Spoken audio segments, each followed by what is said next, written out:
mama, hey. Baby, sawa lele, sawa, sawa, sawa le, sawa, sawa, sawa le, ash. Oh yeah, baba, oh yeah, mama, oh yeah.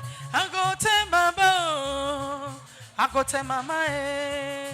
Waka waka baby, waka waka brother, waka waka baby, waka waka brother. Oh yeah, mama, eh. Oh yeah, mama, eh. Oh yeah, mama, eh. Oh yeah, mama, eh. Mama, eh. Mama, mama, eh.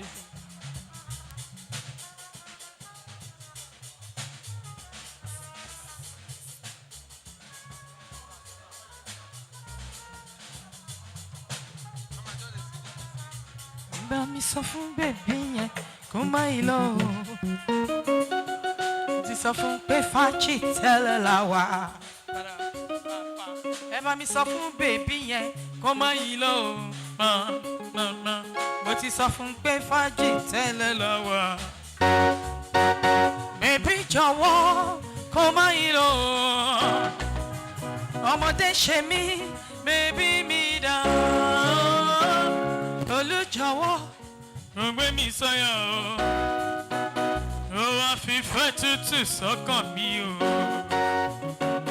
Bébí jọ̀wọ́ kó má má lọ o, ọmọdé ṣe mí, bébí mi dá. Olùjọ̀wọ́ kó gbé mi sọ́yà, ó wá fífẹ́ tútù sọ́kàn mi o.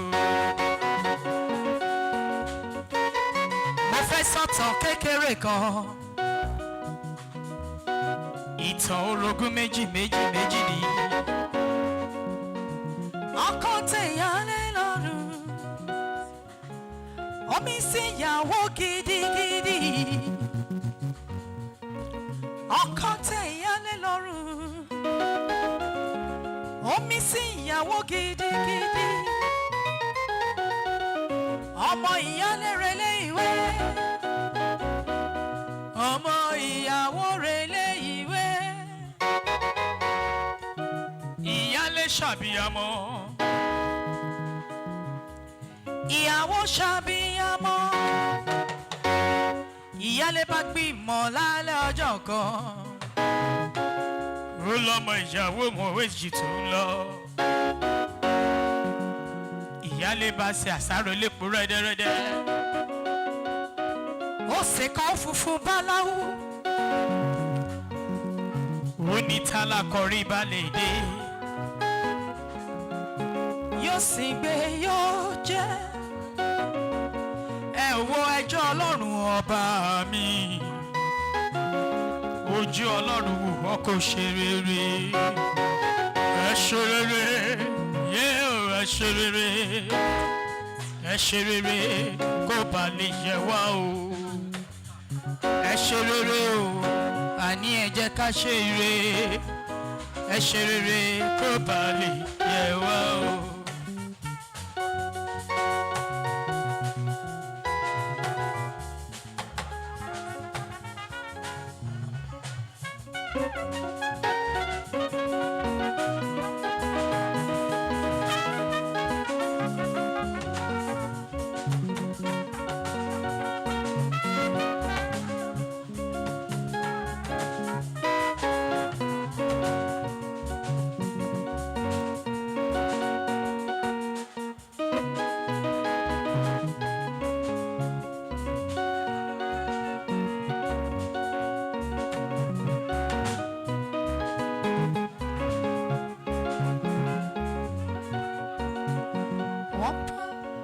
Boniface.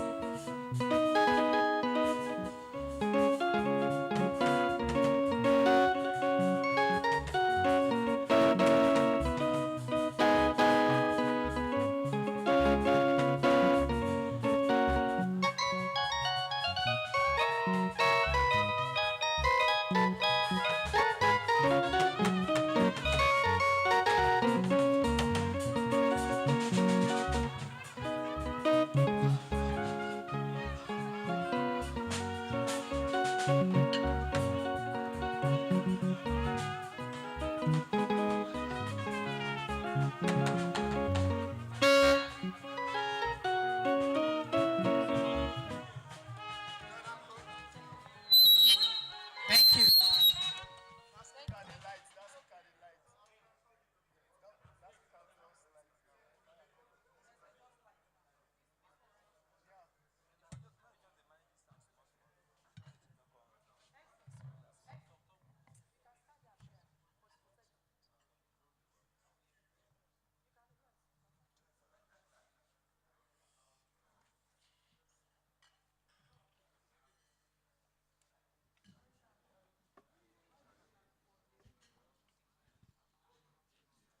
Distinguished guests, ladies and gentlemen, I would like to appreciate you for your kind patience as we get this event started.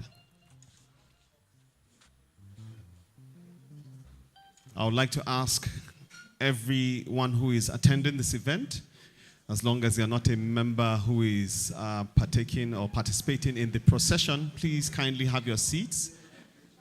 Identify where you are seated and have your seats.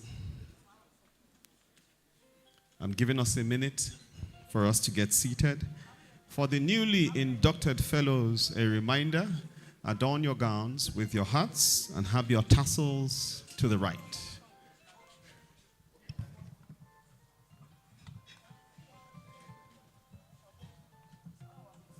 Okay.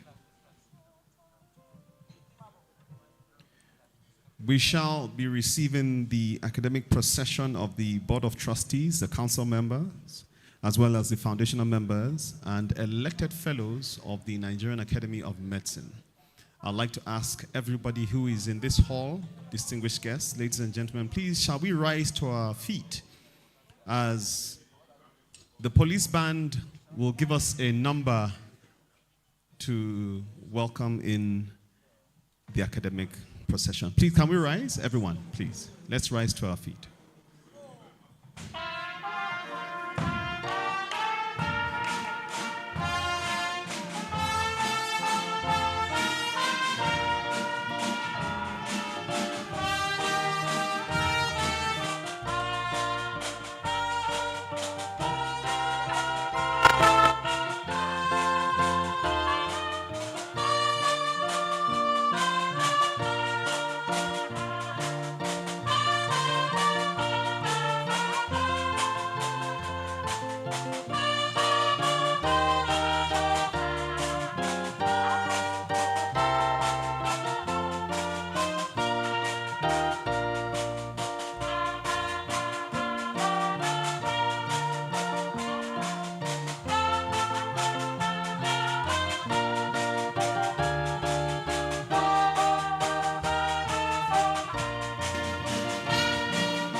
Please, shall we remain standing as we take the national anthem?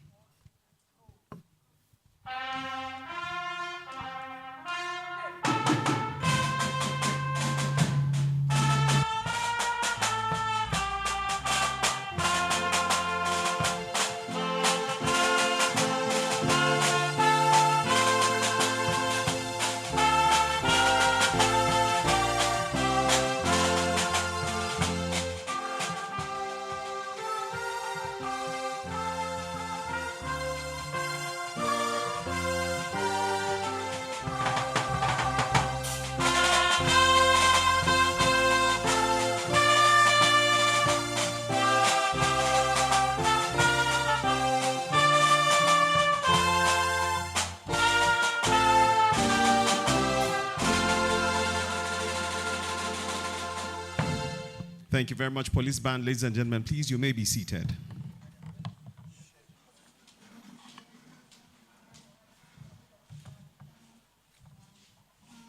Distinguished fellows,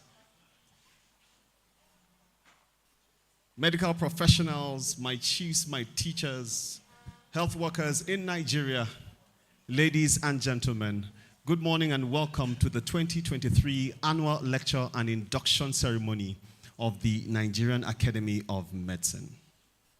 This year, the theme of this annual lecture is one that is very important, is one that speaks to the time. You may pay attention to the backdrop in the hall, and the theme is enhancing the healthcare workforce in Nigeria in the presence of the challenging demographics. In Nigeria, as we speak, the word Jagba is no longer just a Yoruba word. It's a word that we all understand. And that's why the theme and the topic that we're talking about is interprofessional relationships in the health sector. I think the theme and the topic for this year's annual lecture and induction ceremony are indeed very critical for our nation, Nigeria. I'm excited to be here. I don't know if you are. I'm glad that we can have conversations around this. And I think we can appreciate the Nigerian Academy of Medicine for doing this year after year, stimulating thoughts, stimulating our minds to think around healthcare in Nigeria. Appreciate the Nigerian Academy of Medicine. Thank you. Thank you. As you can see already seated on the high table, I'd like to recognize and to welcome the President of the Nigerian Academy of Medicine, Emeritus Professor Samuel Ohegbelam. Please give him a round of applause. He's here seated. And next to him is his Secretary of the Nigerian Academy of Medicine, Professor Oluwole Atoyebi. Please, can you give them a round of applause? I like this man because he's gentle, a gentleman indeed, one who has no air around him, even as the former Minister of Health for the Federal Republic of Nigeria. And our lecturer today, Professor Isaac Adewale. Please, can we welcome him? You're welcome, sir. Thank you. Thank you very much for coming. We would like to welcome a few members of the Board of Trustees who will join them up here on the high table. I met this man when I went to Nile University and I was waiting in his waiting room. He came out and saw me with my kids and he was very jovial. Today I understand he's a professor of surgery and he is the Vice Chancellor of Nile University. Please, can we welcome Professor Dili Dogo as he comes up here. Professor Dili Dogo, you're welcome, sir. Please come up. Please join them up here. Okay, I've already welcomed our guest lecturer. I welcomed him earlier, and I'm very glad that he has come to this event. I'm talking about the Honorable Minister of State for Environment. Ladies and gentlemen, please welcome Dr. Kunle Salako. Please give him a round of applause as he comes up to the high table. Please come up. Please keep clapping until he gets here. Honorable Minister of State for Environment, please, you're welcome, sir.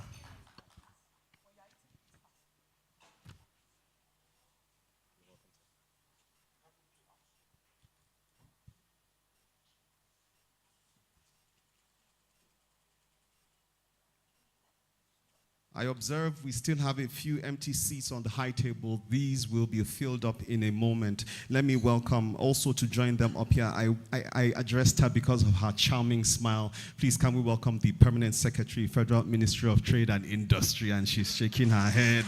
Please welcome Dr. Evelyn Ngige. Yes, we insist, ma'am. Please come up here and share that charm with all of us. Please clap for her, please. Clap.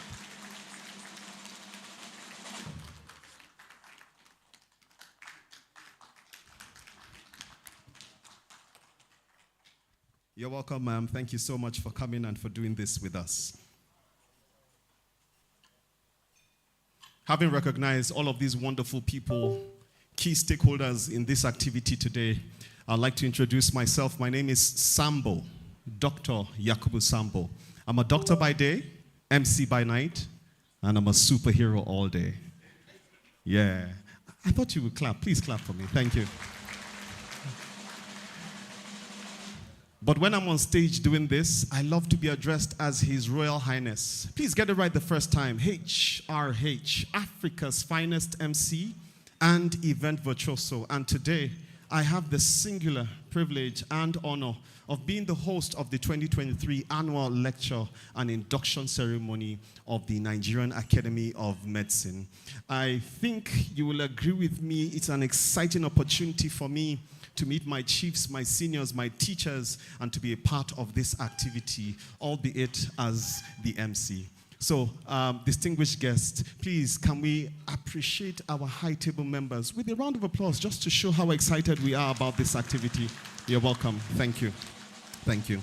I'd like to welcome, to give us the opening address of this activity, the president of the Nigerian Academy of Medicine. Is already seated here. Please, can we welcome Emeritus Professor Samuel Ohegbalam. Please give him a round of applause as he gives us the opening address. All right, I see the secretary is coming up, Professor.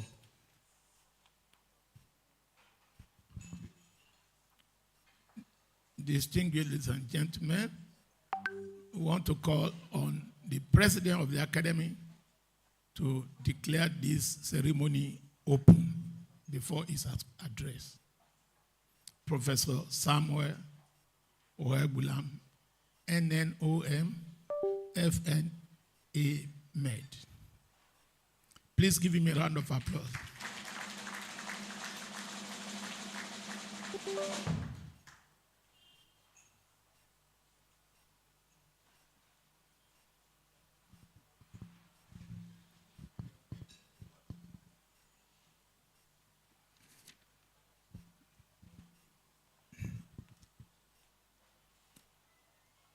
Honorable Minister of State for the Environment, Permanent Secretary, Ministry of Trade and Industry, members of the BOT of Nigerian Academy of Medicine here present, our distinguished lecturer, it is my pleasure to declare the 2023 annual conference open.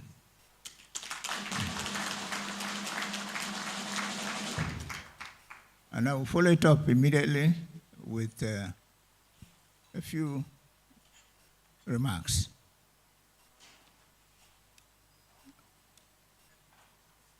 Distinguished ladies and gentlemen,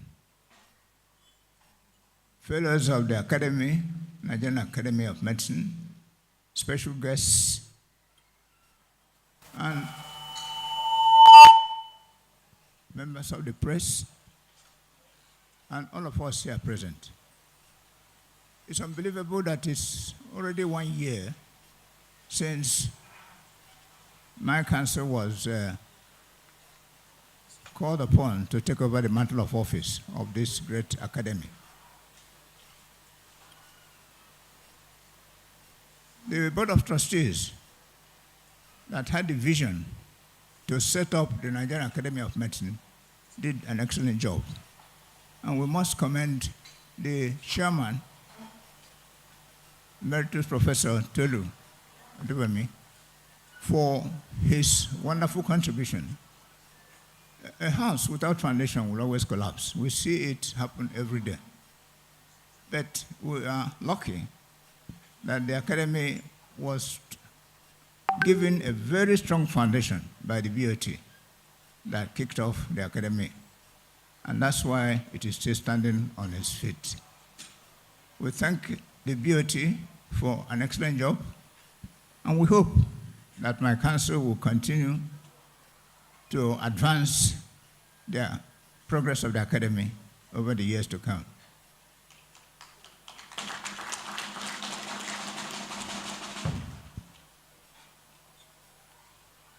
It hasn't been easy.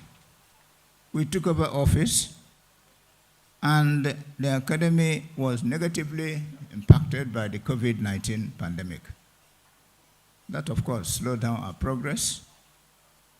And as soon as the COVID was over, we entered into another, I wouldn't call it COVID, but a hurricane, political hurricane. And that this was shown by the level of activity, very violent campaign, political campaigns, a lot of things that made society a bit shaky.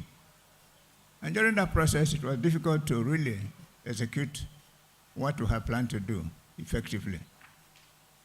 And it is no surprise that the Academy was not able to meet its targets. How could we, with the violent demonstrations going on, the insecurity, the economic woes, and finally, the election stepped in. And after the election, the disputes that followed, and all this, of course, have not only affected the Academy, but truncated the progress of the society in general. The energy that would have been invested on growth and development of the community has been wasted in preventable disputes. But ultimately, who suffers is you and I and the masses that are the victims of these problems.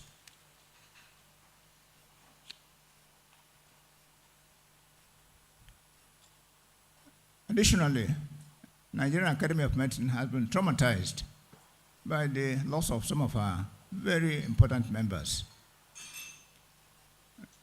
One of them, Emeritus Professor Nimi Briggs, who was the lecturer for 2022, passed on early this year.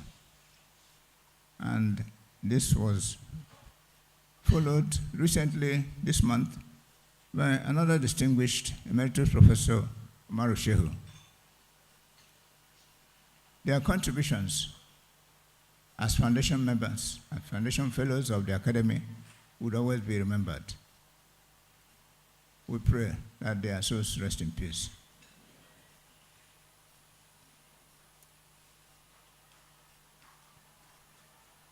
Despite these setbacks, the Academy has continued to make some progress. We did the screening selection of new fellows who are to be inducted today, and this was done as expected, strictly adhering to the provisions of a memorandum of understanding of association. We congratulate all the new to be inducted fellows and their families for their success in this exercise. And we appeal to them that as we induct them today, they should join the Academy with passion and full dedication so that the Academy would achieve the vision of advancing the healthcare in Nigeria. It is not the certificate we are going to give you today that matters. It is your commitment and dedication to the Academy that is important to the country.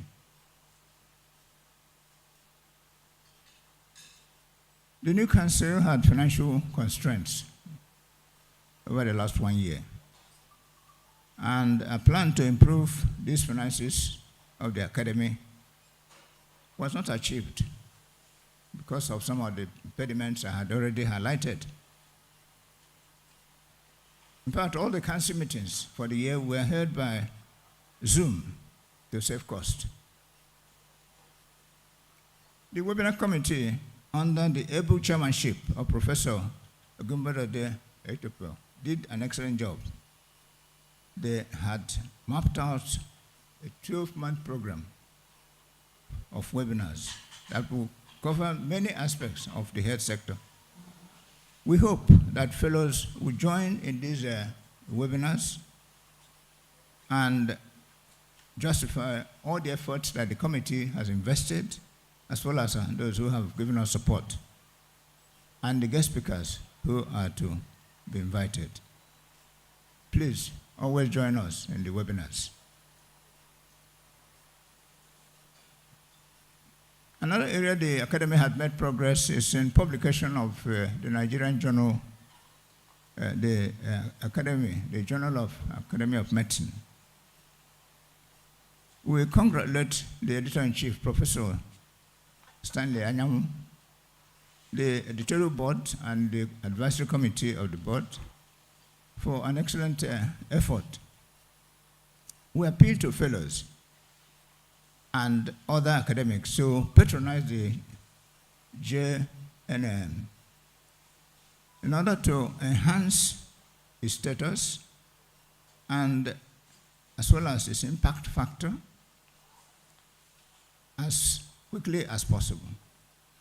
We appreciate the sacrifices of unpaid reviewers of manuscripts and plead with all of us who may be invited to help in review manuscripts to please respond as quickly as possible so that the journal will continue to make progress. It's also urgent and important to draw our attention to the following section of the Memorandum of Association of our great academy. And I quote, to influence national policies to improve health and economic well-being of Nigerians, of course.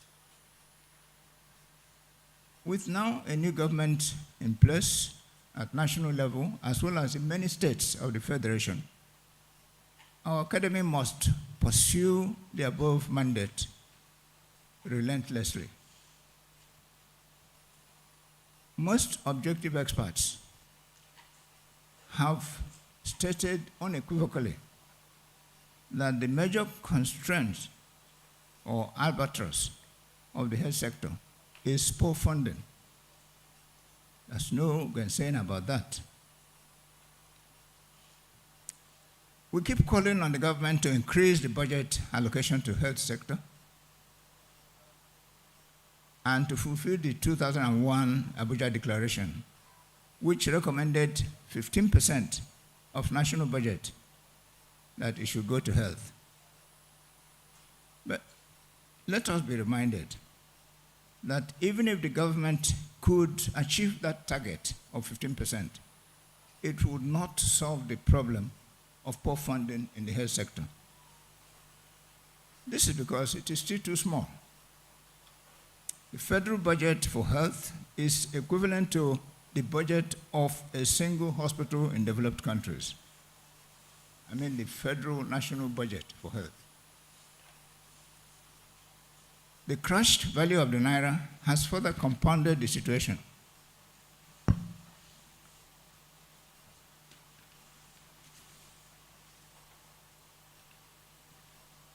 And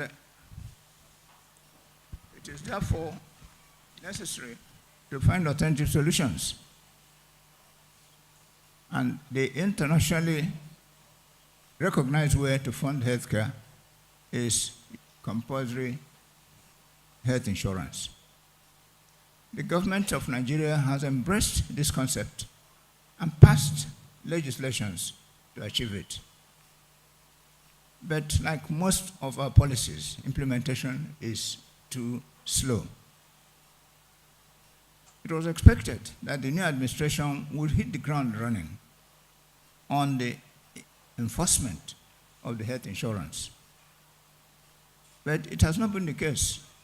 The emphasis has been shifted to other areas without recognizing that health is wealth. The consequences of this neglect are obvious and have resulted in rising medical tourism for those who can afford it, brain drain, unemployment, and decline in the quality of healthcare service in the country. The Nigerian Academy of Medicine, by virtue of her unique position, the quality and status of fellows of the academy in the country and society, we must do everything possible to drive this project to rescue the health sector. It is futile trying to improve sections of the healthcare, like primary health care, mother and child health, mental health, and others, if the funding available is poor. It's a waste of effort. We would not achieve the expected results. The fact that the medical profession is well represented in the political appointments that we have seen recently should help us to drive this project very effectively. On behalf of the Board of Trustees and Council of NAMED, I profoundly thank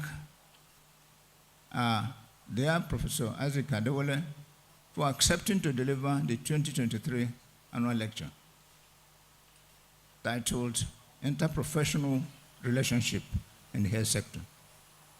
The former Minister for Health, who also was the former Vice Chancellor of University of Ibadan, is a foundation fellow and a member of our BOT. He's also the chairman of the local organizing committee that has set up and put up this fantastic arrangement, assisted by Professor Fatima Kayari, as secretary, and other members of the committee. We thank you for your efforts. And despite all the challenges that try to frustrate it, you still succeeded in delivering. Our gratitude also goes to members of the webinar committee led by Professor Gumbadade, as I said earlier. Our thanks to the Development Research and Project Center, DRPC, and especially to Dr. General Shina Ogumbi for the support he has given us for the webinar committee to function.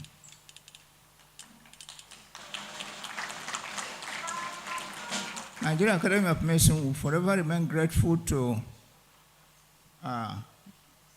revered Secretary Wole Atoebi for his tireless services to the Academy. Can you imagine that although the Academy has no functioning office or paid support staff, he has continued to guarantee a transparent and efficient service for which no salary is being paid to him.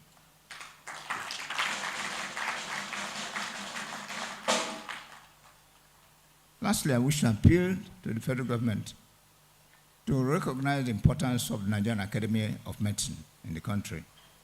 The Academy of Medicine is highly respected and assisted in most countries that attach value to development.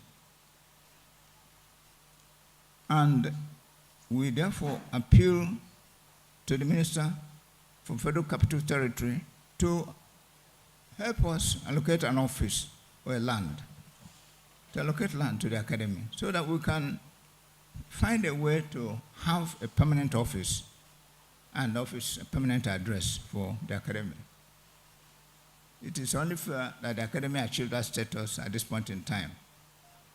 Over the years, we've been depending on the assistance given to us by the Nigerian Medical and Dental Council that gave us a space, and we are using the address, and we are managing it as a temporary office. But the Academy should be able to go beyond that and get a permanent office. The Academy is not a primary school.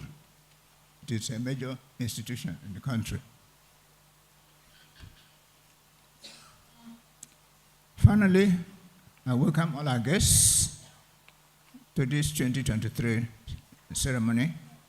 I wish you a happy stay in Abuja and safe journey back home afterwards. May God bless you all, the Nigerian Academy of Medicine and the Federal Republic of Nigeria. Thank you all.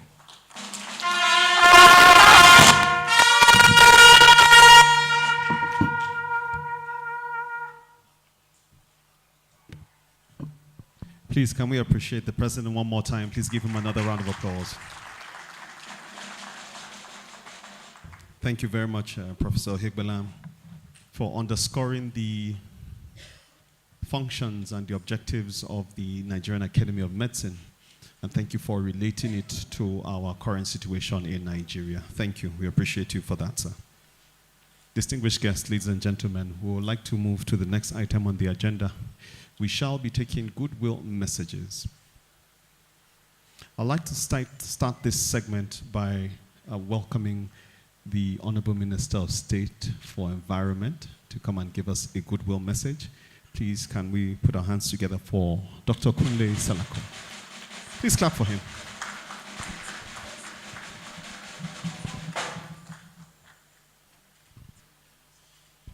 Thank you very much.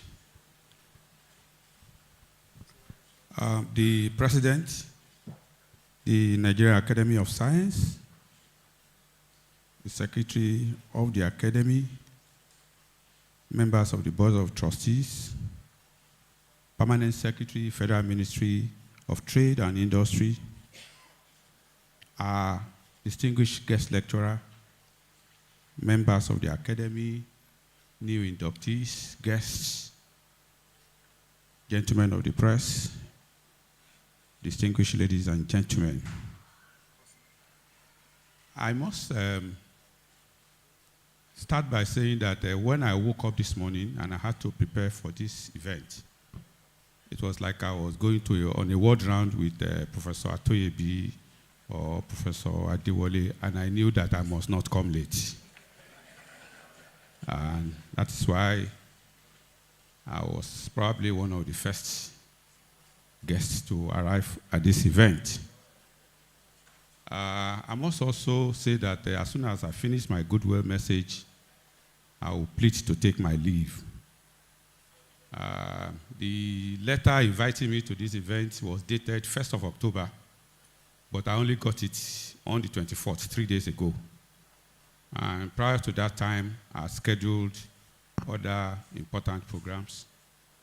But I know that I cannot see the signature of Professor Atoyebi and refuse to show up. So that is why I am here.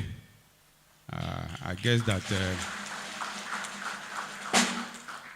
the letter before arriving at my office must have gone through a lot of anastomosis and bypasses before landing at the final destination. So you please pardon me that as soon as I finish, I would like to take my leave. Eminent professors, distinguished health practitioners, invited guests, ladies and gentlemen.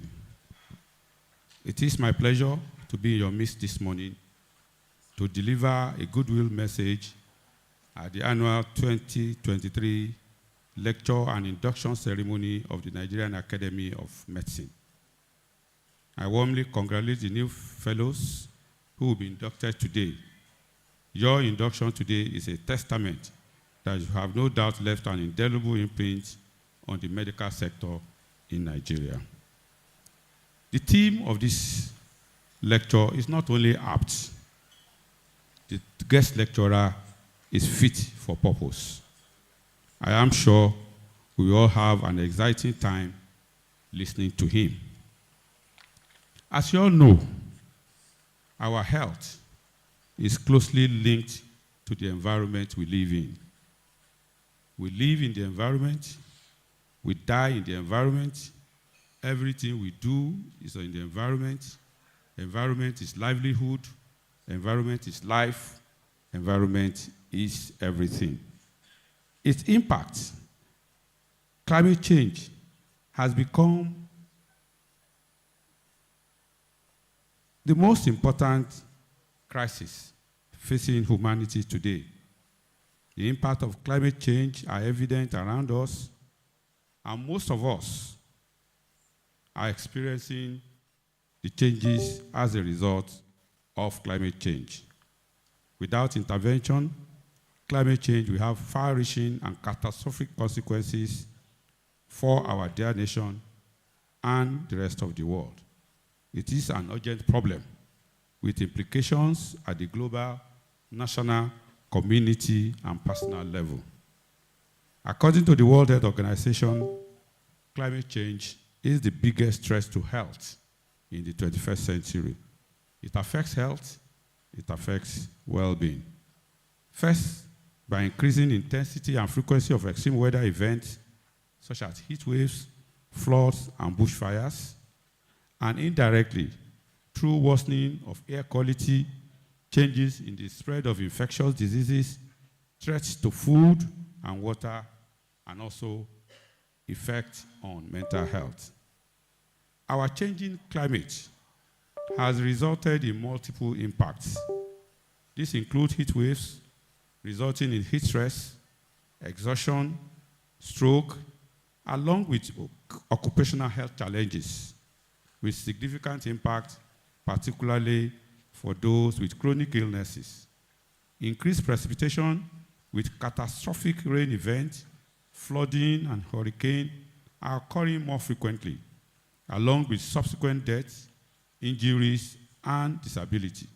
Health consequences linked with climate change also include air quality issues that impact respiratory and cardiac health, allergic to lengthy proteins or pollen season with high ambient temperatures, diseases carried by vectors like malaria, Lyme disease, Zika, and others. Food and waterborne illnesses are also increasing due to climate change, as well as diarrhea diseases and food insecurity. Floods from rising sea levels are a challenge for coastal dwellers, and heat stress, heat stroke from extreme temperatures are increasingly common. Wildfires from high ambient heat are challenging in several parts of the world, are another example of health consequences in our climate changing world. Climate change is not only a problem for future generations, it is already here. It is estimated that in the next decade, an additional 250,000 deaths per year will result as a result of climate change. In light of the current and unexpected future morbidity and mortality associated with climate change, the health sector and health practitioners across disciplines, across specialties, have critical roles to play in reducing greenhouse gas emissions that are the cause of climate change through investments in greening healthcare facilities, such as the use of solar panel. One of our beauty members was just telling me earlier today how we ensure that in his university they are using solar lighting, some sort of sustainable energy sources, which I think all of us must take very seriously. We must use energy efficient equipment, and also ensure that we manage our waste in a circular manner. Globally, only about 4.5% of multilateral climate finance has been attributed to health projects. Health practitioners, therefore, must play a role in expanding the understanding of the impact of climate change and associated deleterious health consequences, as well as integration of climate change in health care training and within an interprofessional framework.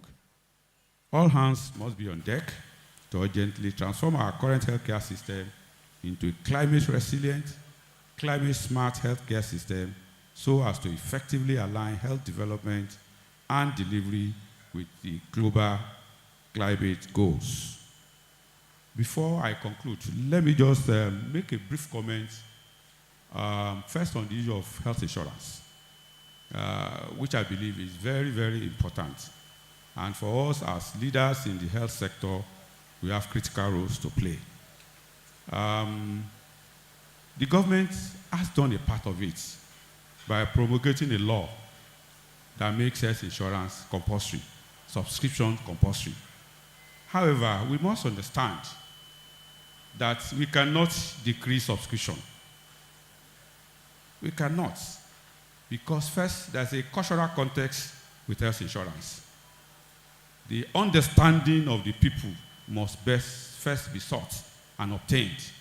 People do not believe that generally that they have to pay for health. Our culture is that if you have headache, you go to somebody who will tell you, take this herb, mix it with that herb. You don't have to pay most of the time. So there's a cultural context we must first overcome before suspicion can be taken up. The second level is that we must also build trust in government. I'll share my experience as a commissioner in Ogun State. The Ogun State government actually attempted, we made a law to make subscription to the Ogun State Health Insurance universal. The highest people, the people who are resisting most, are the civil servants. And up to today, we cannot get the civil servants to buy into it. Why? Because they say the contributions they made in the past into National Housing Fund and such other contributions, what has happened to it?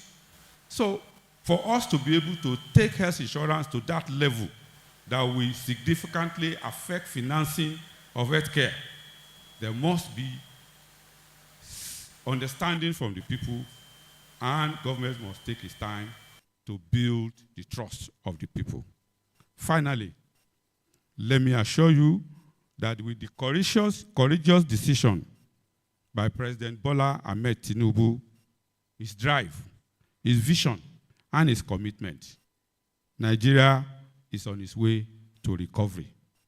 Now we are facing Japa. I am confident that very soon we will be witnessing Jakwada. Thank you very much.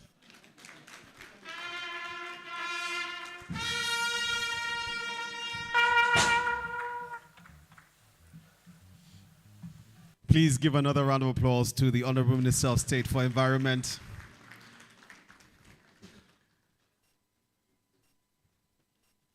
The Honorable Minister of State for Environment has underscored a few points that the President in his opening remarks also made. So, Honorable Minister, just before you, Jakpada, we would like to take a picture with you and the members of the high table just before this backdrop. After that picture, the MC alone will take with you so that he can. So, sir, please.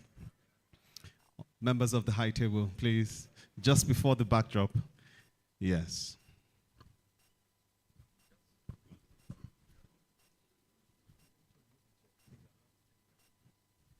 Kindly bear with us as we endure through this process of trying to take this picture to keep a record that the Honorable Minister of State for Environment was at the Nigerian Academy of Medicine annual lecture of 2023. And like I told you, after this picture, he's taking with HRH, yours truly, you know what I'm saying?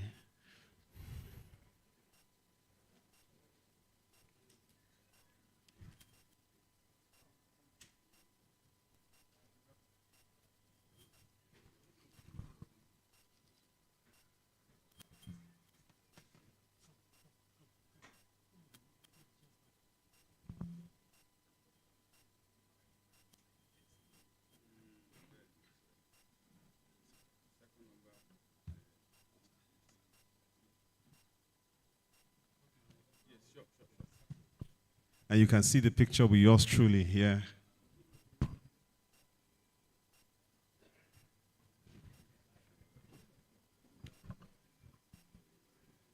Thank you very much, Honorable Minister of State for Environment. Please let's give him a round of applause as he leaves us graciously.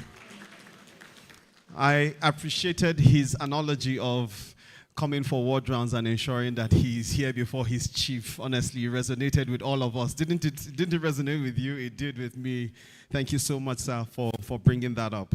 I would like to move to the next goodwill message and would like to take this from the Permanent Secretary of the Federal Ministry of Trade and Industry. She's going to share that heart-charming smile with us. Please welcome Dr. Evelyn Ngige. Please give her a round of applause as she comes up.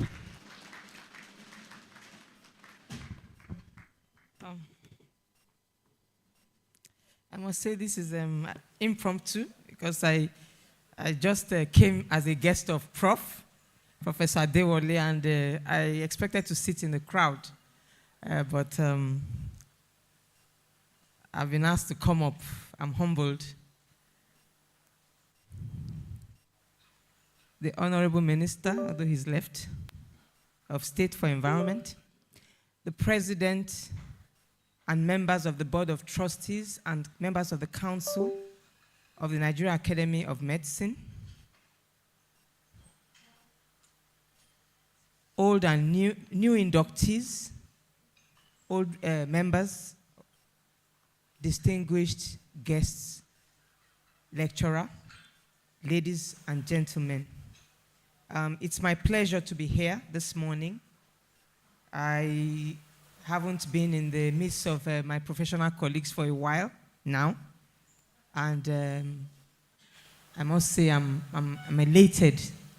I came in this morning and I saw that some of my classmates have been inducted already. Some are being inducted today. Some of the professors that I'm very familiar with are also being inducted today. And I know that they have all contributed immensely to where we are today in Nigeria, in medicine. And we're not doing badly in Nigeria, in spite of the challenges, I must say. So I want to appeal that the Academy sustains their efforts towards ensuring the high quality of medical education in Nigeria and also high quality of medical practice in Nigeria. Challenges occur everywhere, but we need to work hard to see how to overcome those challenges.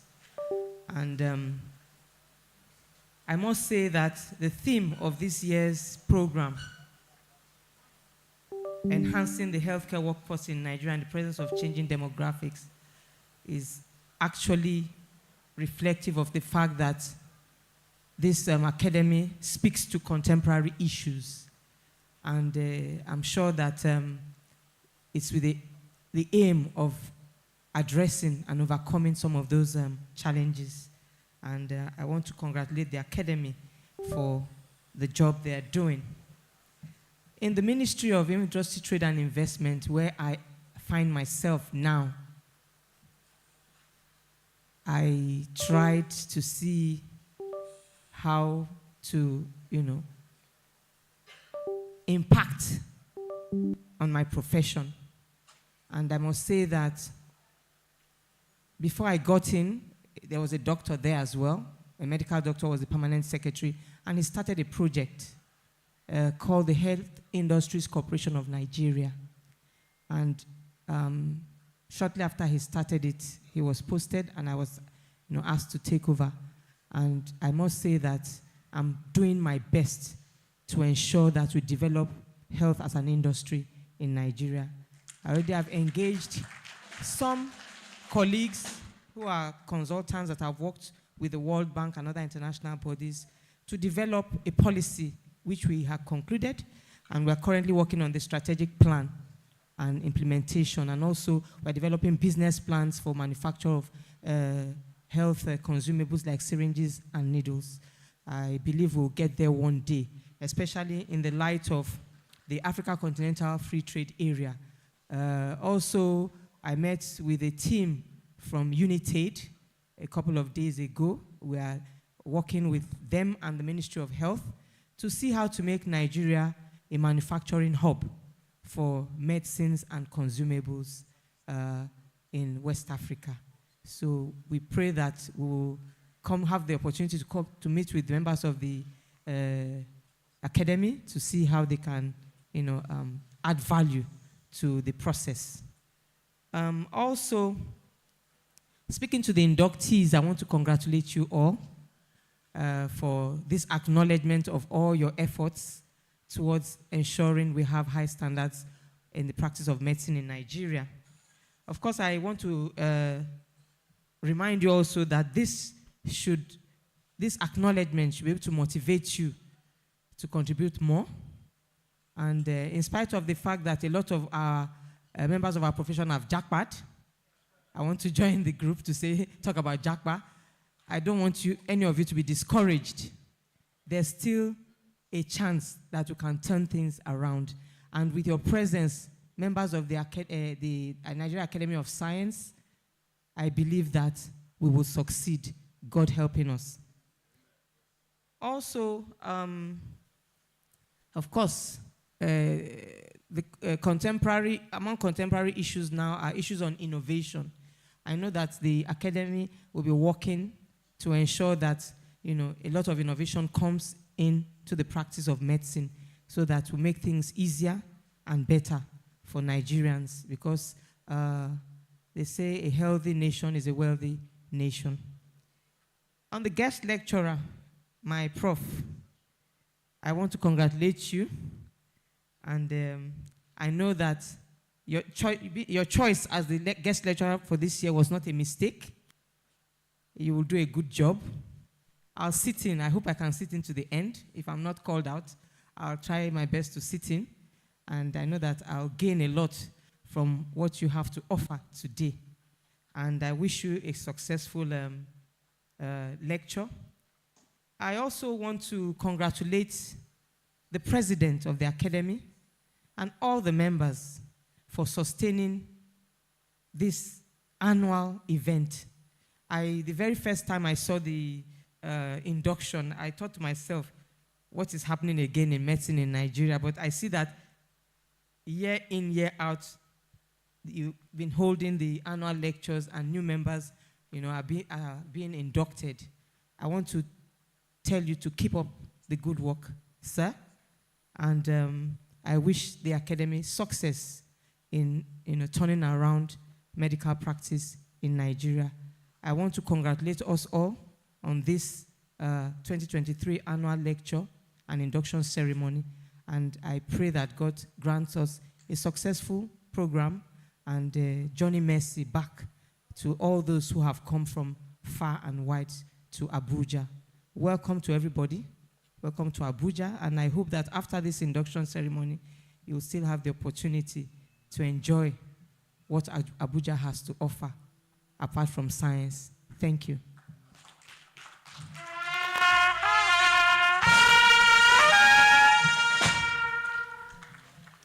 Wow, and she said that was impromptu. Please appreciate the permanent secretary again, Dr. Evelyn Ingige. Thank you so much for underscoring and trying to restore hope to the healthcare professionals in Nigeria. I think that is one of the things this annual lecture is doing, is trying to restore hope to Nigerian healthcare workers. You do not need to japa.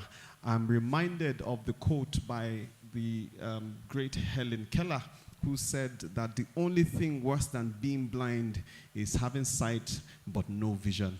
So I commend you, Ma, for your vision and what you're doing at your ministry now and how you have charged us right here at the Nigerian Academy of Medicine. Please, can you appreciate her one more time? Thank you. I would also like to remind you, Ma, I can come and host your events at your ministry. Distinguished guests, ladies and gentlemen, we have quite a number of vice chancellors who are here, but unfortunately, because of our time, I cannot recognize all of them. Neither can I invite all of them to give us a goodwill message. But I would like to give one of them that responsibility of speaking on behalf of the rest. The Vice Chancellor of the Federal University of Health Science, Otukpo, Benue State, my teacher, my Professor Innocent Uja MNI. Please welcome him with a round of applause.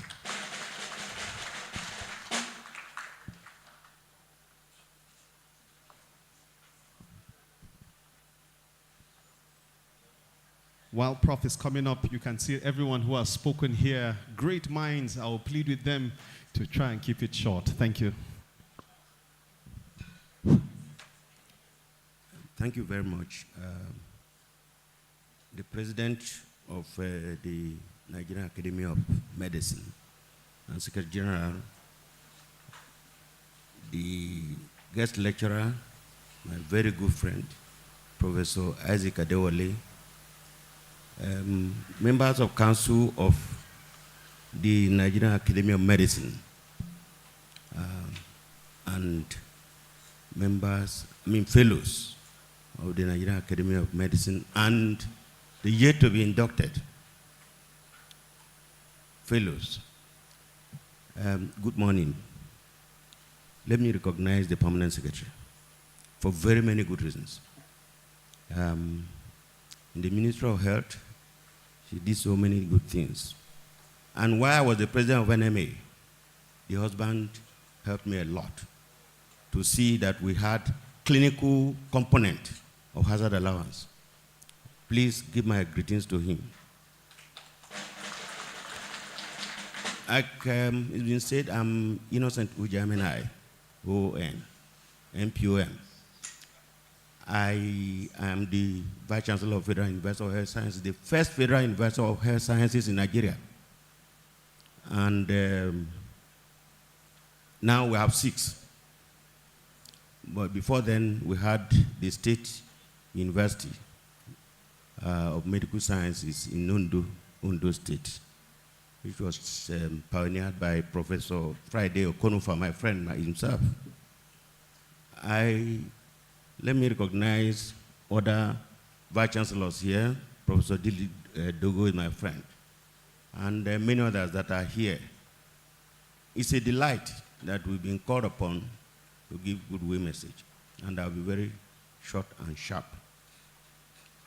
I must say that what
partnership, I think, blossomed early this year.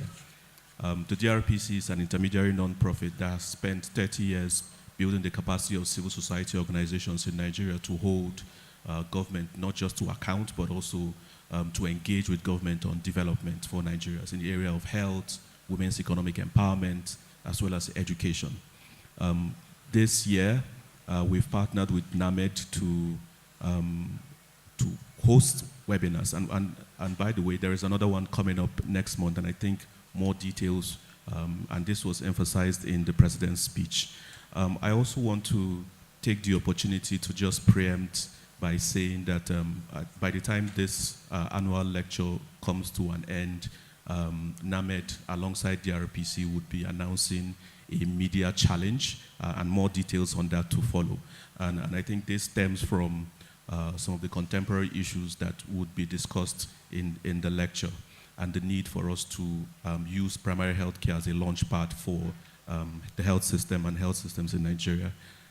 I want to thank NAMED for this opportunity to partner with them on several agenda, and we hope that this partnership will continue. We thank you for the pleasure, and I hope this engagement is fruitful. Thank you very much.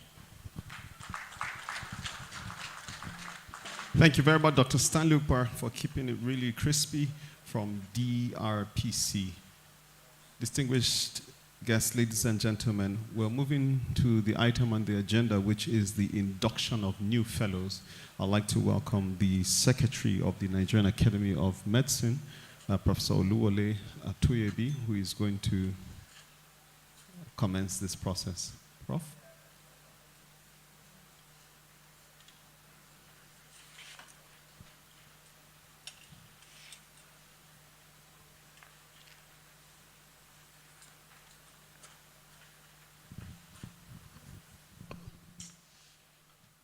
The president of the academy, Professor S.C. Uegbulam, NNOM, FNA Med, our guest lecturer, our special guest of honor, Dr. Evelyn Ngige, MNI.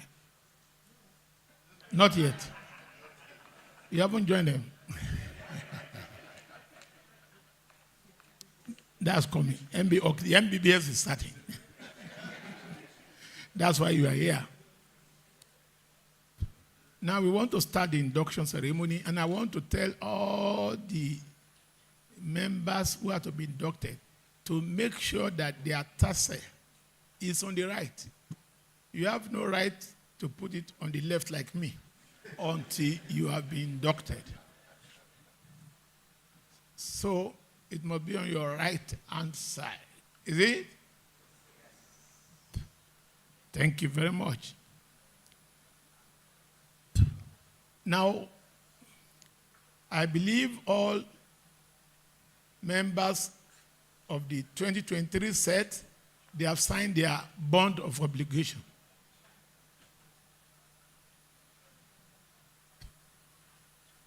We also have some members of the 2021 set who did not come because you must come for induction to collect your certificate. So they have come on this occasion because they know that we are serious about it. Also, some members of the 2022 set, they have also come to be inducted. So we start with, please bring the certificates for the older set, because you know in medicine we like seniority. Even though they didn't come when they should come. Yes. But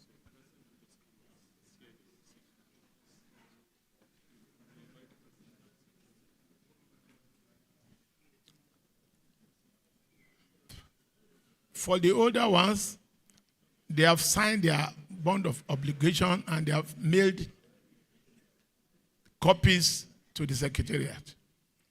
But they are going to drop original copies, as we call their name.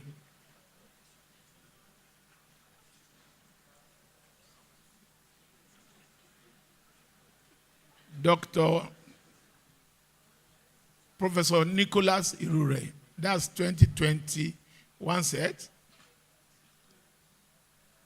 Please come forward to collect your certificate after a handshake with the president.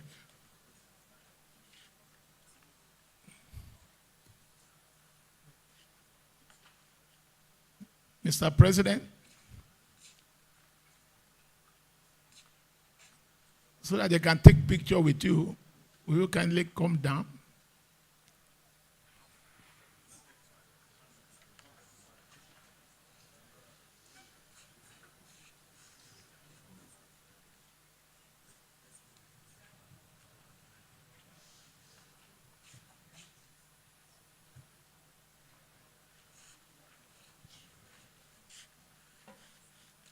Professor Nicholas Irure, 2021 set.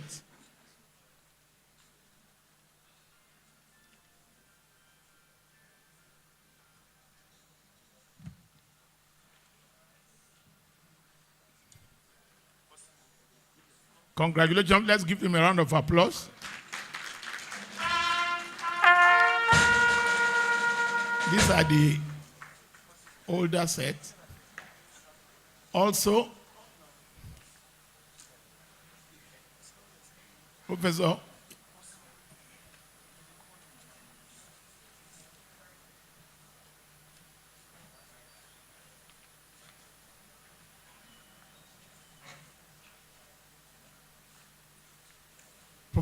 Oluwatosin Sanu, 2022 set. Dr.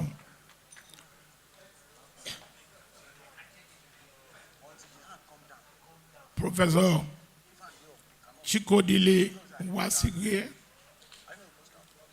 Chikodili Nwasigwe. Or is Professor Nwasigwe absent this year again?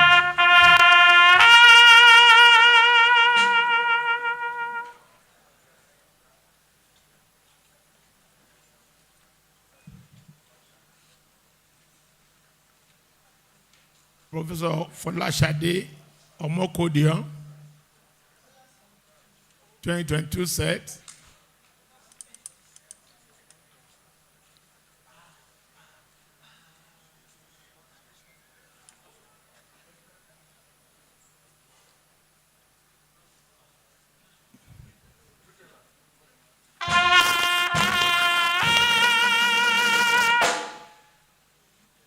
Professor, after Professor Folashade Omokodion is Professor Samuel Omokodion. You can come together.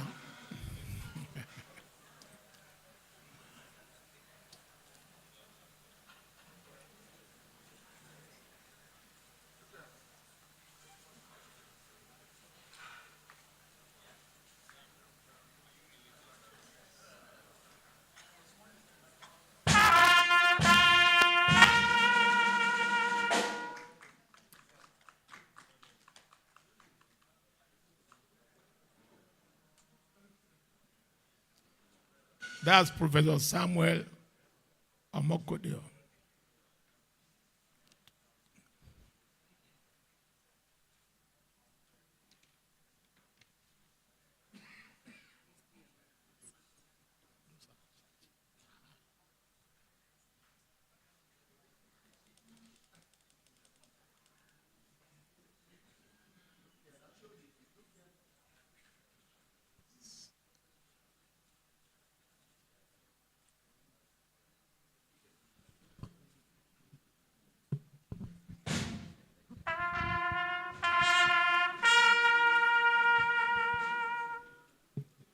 Thank you.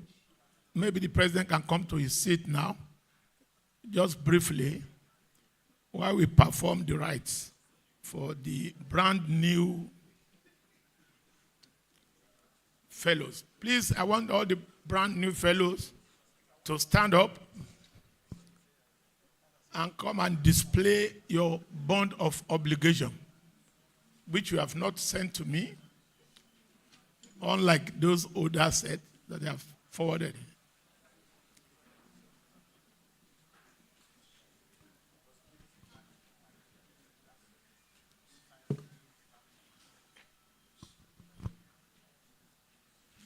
And together, I want you to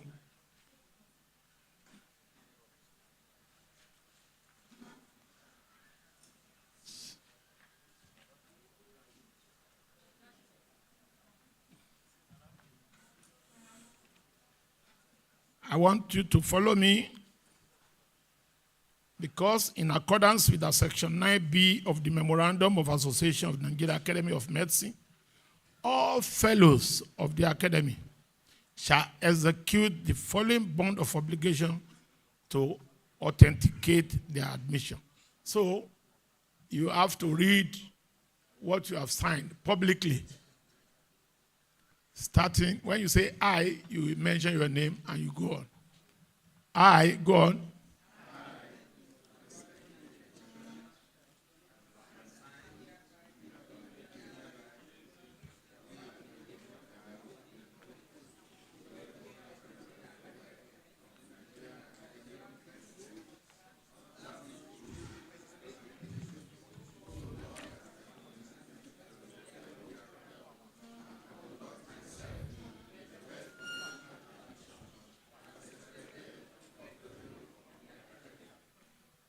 Good. I believe you have all signed that bond of obligation that you will continue to promote the interest and welfare of the academy. So I will call you one by one to come and collect your certificate.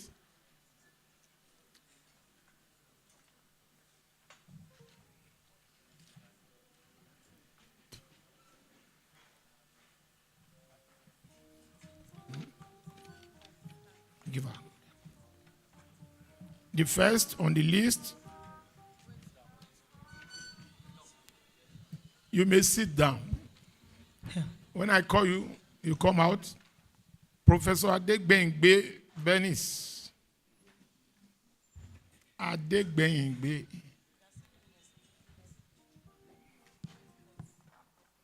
Let's give her a round of encouragement.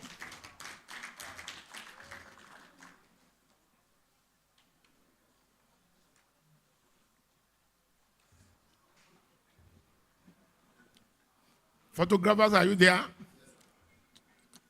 Next.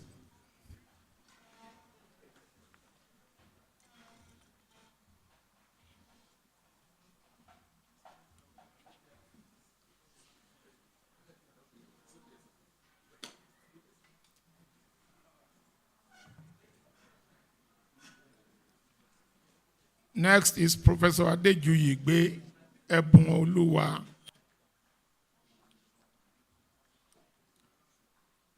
Encourage Professor Adejuyigbe.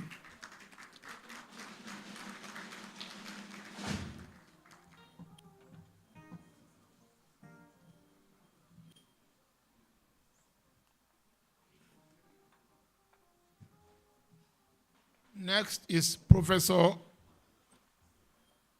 Olorunfemi Amoran.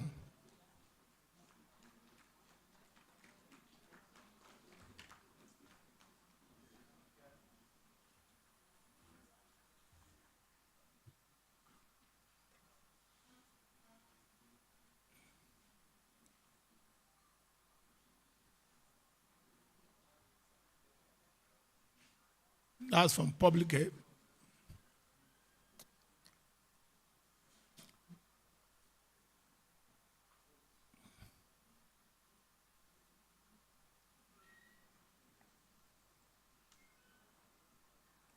Next is Professor Francis Duru.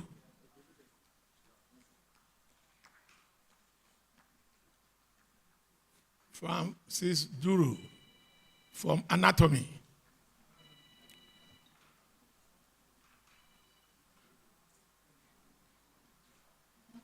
An anatomist of no mean repute.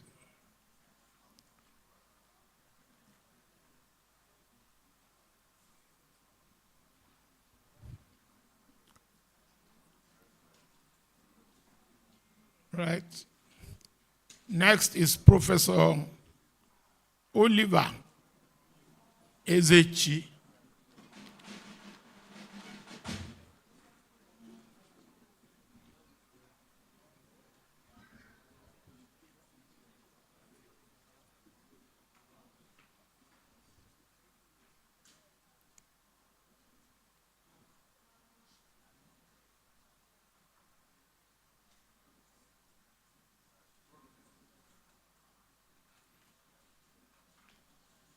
Next is Dr. Titus Ibekwe.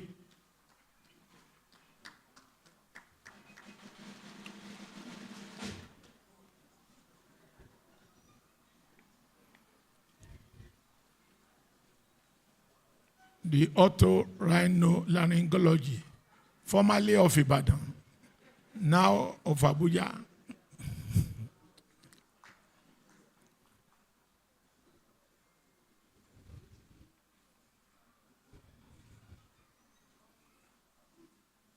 Next is Professor Ikechebelu Joseph.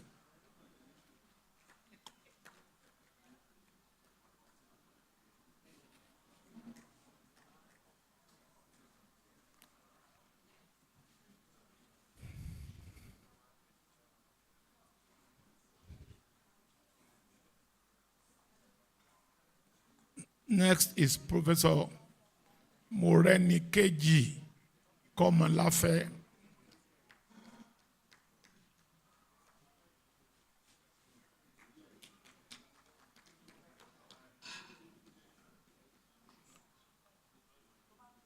Next is Professor Tinuade Ogunlesi.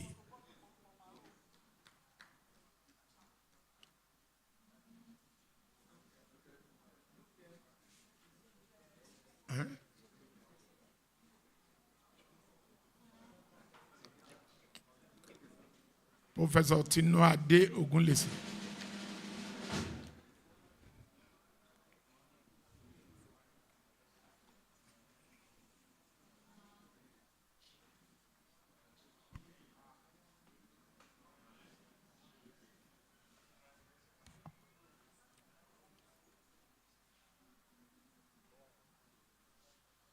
Next is Professor Kehinde Oluwadiya.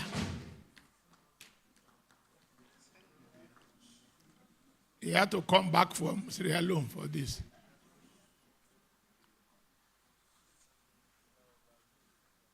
Oluwadiya Kehinde.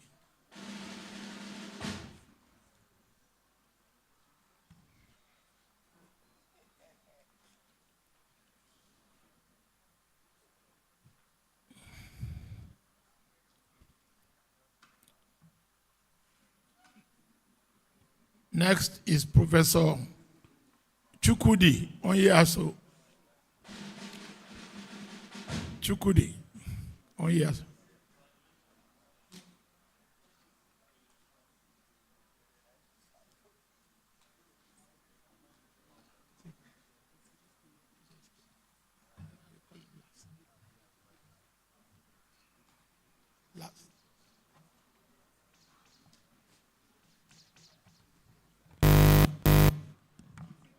Dr. Oremosu Ademola, another anatomist, and a policeman at the same time.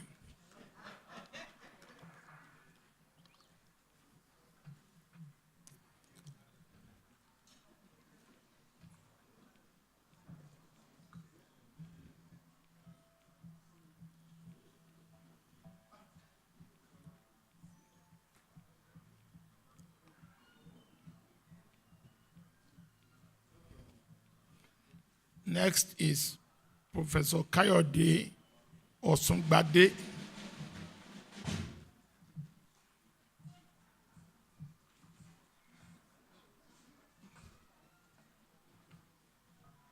There are many people from Ibadan.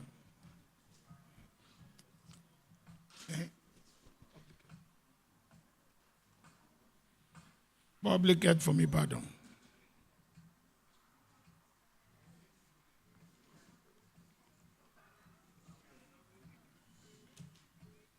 Next is the CMD of the Premier Teaching Hospital, Jesse Otegbayo.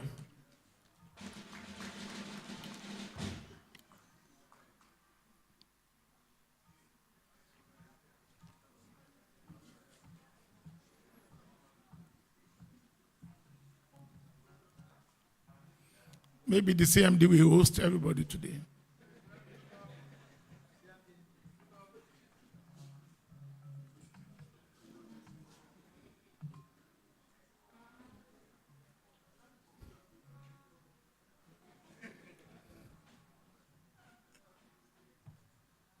Next is Olayinka Otuyemi, Professor Otuyemi.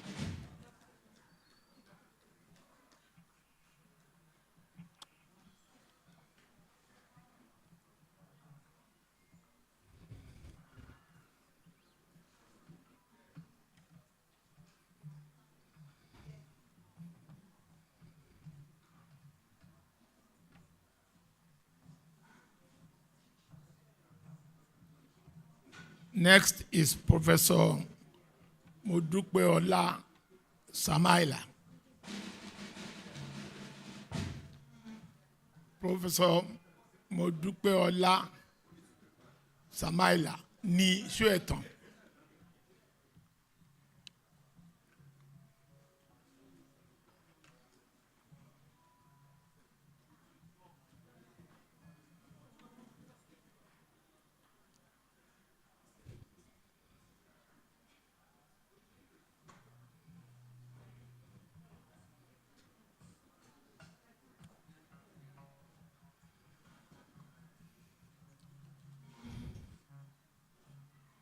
Next is OUJ, Odidika Omeora.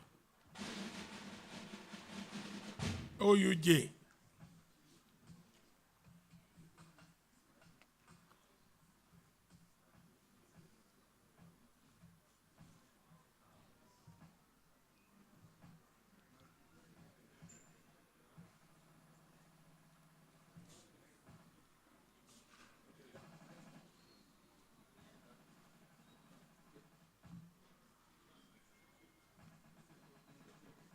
And finally is Professor Ayodeji Johnson Agbola, the Vice Chancellor of Olabisi Onabanjo University. Professor Agbola, maybe you will join with UCH CMD to host everybody.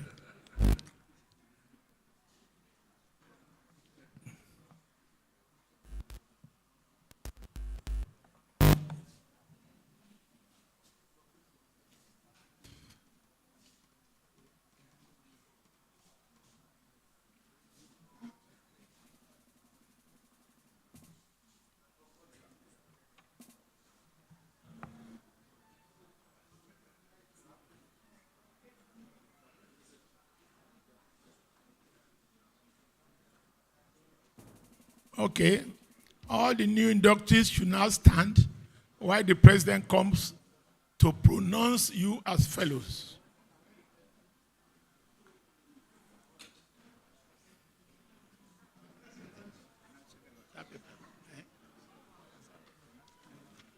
Oh, okay.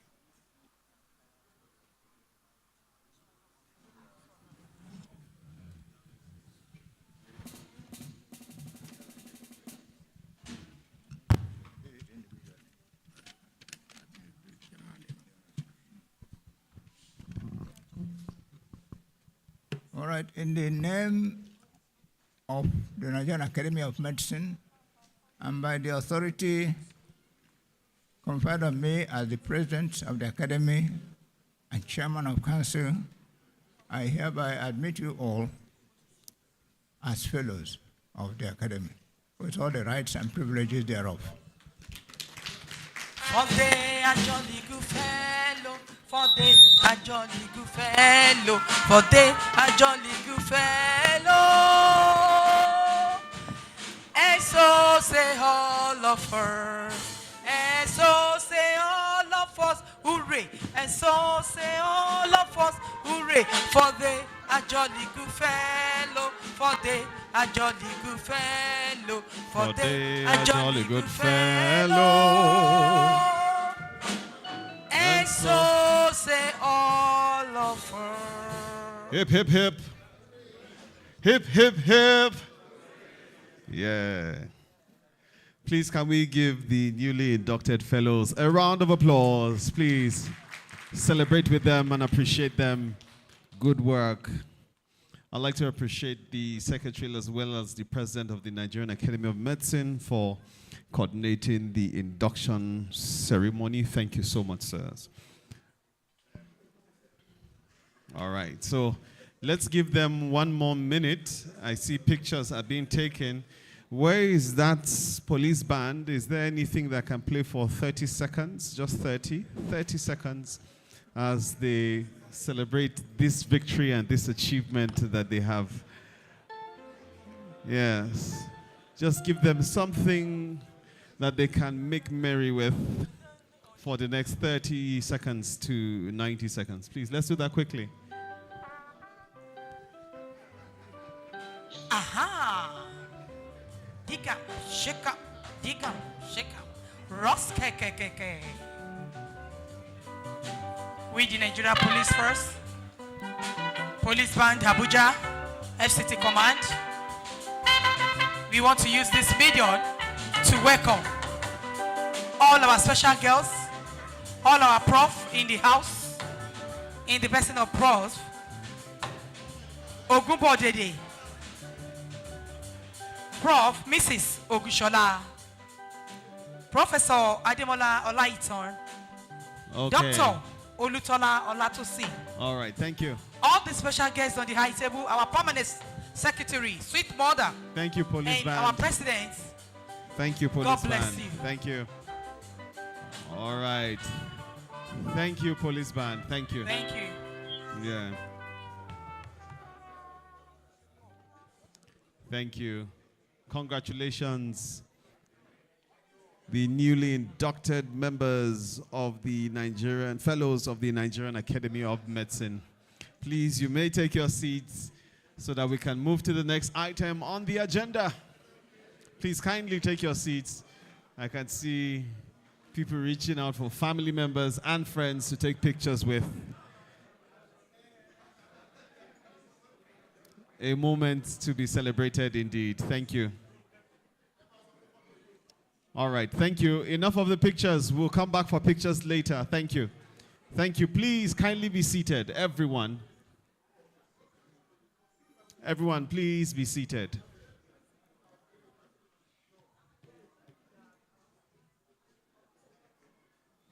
Please be seated. Thank you. Thank you. Thank you. Please be seated. Thank you. Thank you. Please be seated.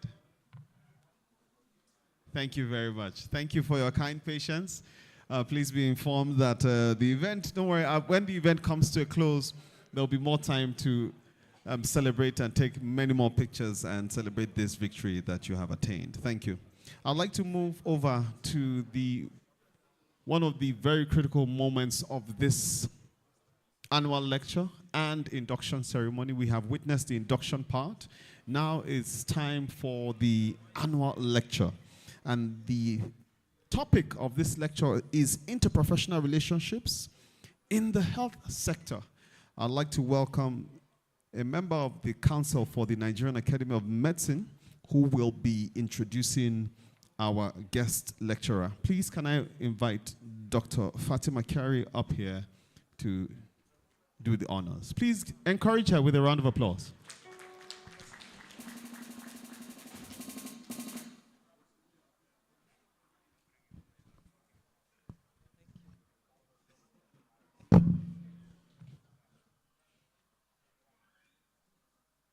Good morning. Is it morning?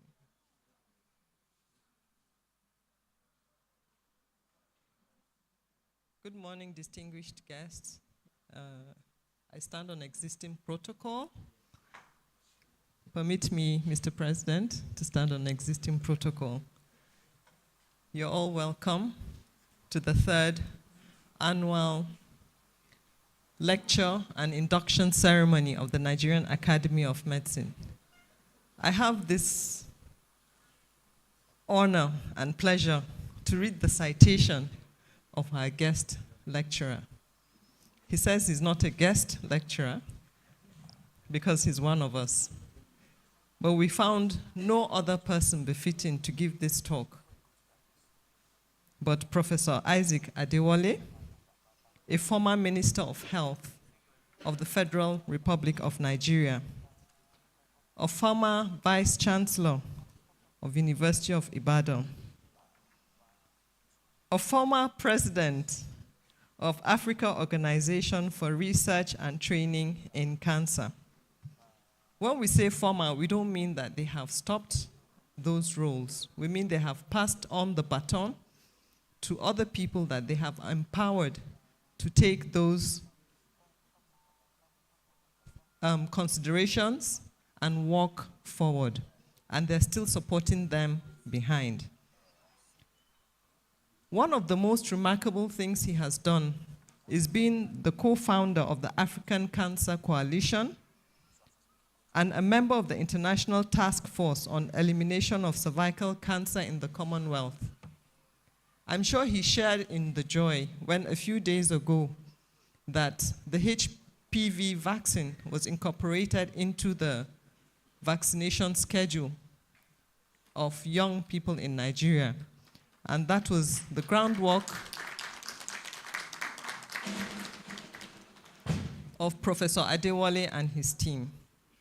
He's a global health expert and leader. He has had several research projects on prevention, diagnosis, and capacity building on cancer. If I want to read the citation, it will take me a long time, so I will not. But being a professor of obstetrics and gynecology, we know that he has written several research works. He has presented in hundreds of conferences and papers of his research work, as well as an invited speaker. And he's sat on several international and national organizational boards and programs on research and policy for cancer control. He was a commissioner on the World Health Organization High-Level Commission on NCDs, the Lancet Oncology Commission on Cancer Control in Sub-Saharan Africa, and he's also a member of the UNESCO UNFPA-sponsored High-Level Committee on West Africa and Central Africa Commitment for Educated, Healthy, and Thriving Adolescents and Young People. He ensured that the cancer guidelines for Sub-Saharan Africa was harmonized, and he's also currently serving on the Lancet Commission on Cancer and Health Systems. So apart from being an astute and erudite professor, he's also on policy, programs, and guidelines. The bio tells me about his young life, where he attended the grammar school, Ilesha.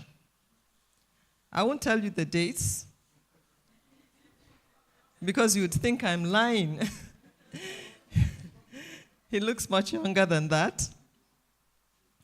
And as we all know, by the time you reach this stage and have gathered such, I keep looking at it like a snowball. As they're rolling, they're becoming bigger and bigger and bigger. So the snowball effect. But you know that it started small. And in his West African school certificate examination, of course, he got a grade 1. And in his MBBS, of course, he got distinction.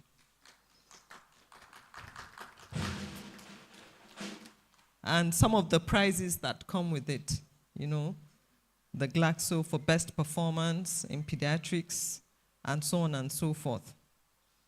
So he also widely traveled. And he's one of those people that, should I say Japad? No. Japa is going and never coming back. But he Japad to go and gain the knowledge, the skills, and to come back to cascade it to his people here. And he has also been very active in the medical politics.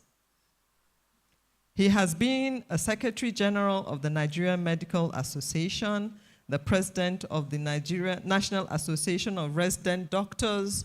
You know, in those days, they were they still are, the militant. Sorry.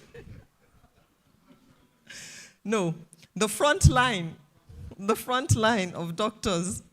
You know, so you have the professors and the consultants, medical consultants at the back, and they push the residents forward to go and do the work. So he has been president of the NARD. So he's very sympathetic, you know, now. When the NARD are on the front line, he knows what they're talking about. So many positions in those medical associations and a lot of other things. Earlier today,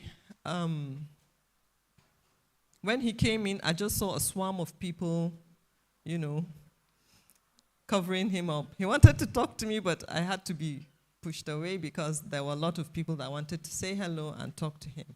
And I relate. The very first time I met Professor, he was Minister of Health of the Federal Republic of Nigeria. And because of the work I do as an advocate for eye health, I wanted to talk to him. And I told him that I would love to come to see him in the office with my team in his office. You know what he said? He said, "My doors are wide open. Anytime you come, my doors are wide open."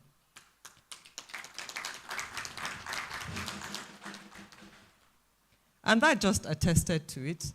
And that is how, in the past few years, I've been in very close association with him on the LOC, or the Local Organizing Committee of this great Academy of Medicine, the Nigerian Academy of Medicine. And we have since been working together on that.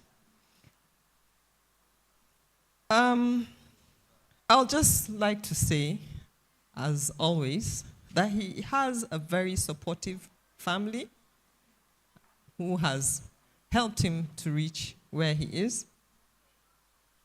And therefore, he is happily married with children and grandchildren. Ladies and gentlemen, we have today in our midst the honor of having Professor Isaac Adewale. Thank you.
The President of the Academy, Secretary of the Academy, members of the BOT and Council,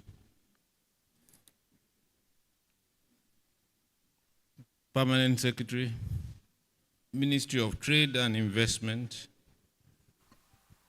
Dr. Evelyn Ngige, distinguished colleagues, members of the press, distinguished ladies and gentlemen. I bring greetings from my base, the University of Ibadan, the first and the best, established in 1948 as one of the 3 universities by the British government, and the University College Hospital, another first and the best. So this is a marriage of the best and the first.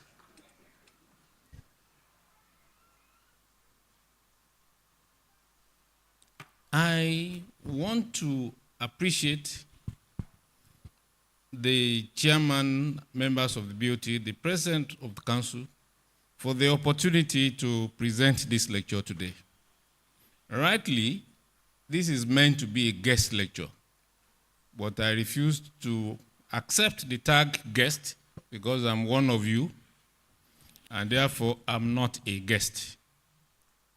Why I'm here is by accident, a great coincidence, and because of the topic, I decided to invite Mrs. Ngige, who by proxy supported me greatly while I was in office, and the husband also worked with me to quench a major crisis organized by the Joint Health Sector Union, JOESU. How we quenched it is known to only Dr. Ngige and myself, and God. I want to appreciate Dr. Dada, the MD of the FMC Ebute Metta, Dr. Kami Shoretire and Mr. Okwesheto, who contributed copiously in the preparation of the lecture.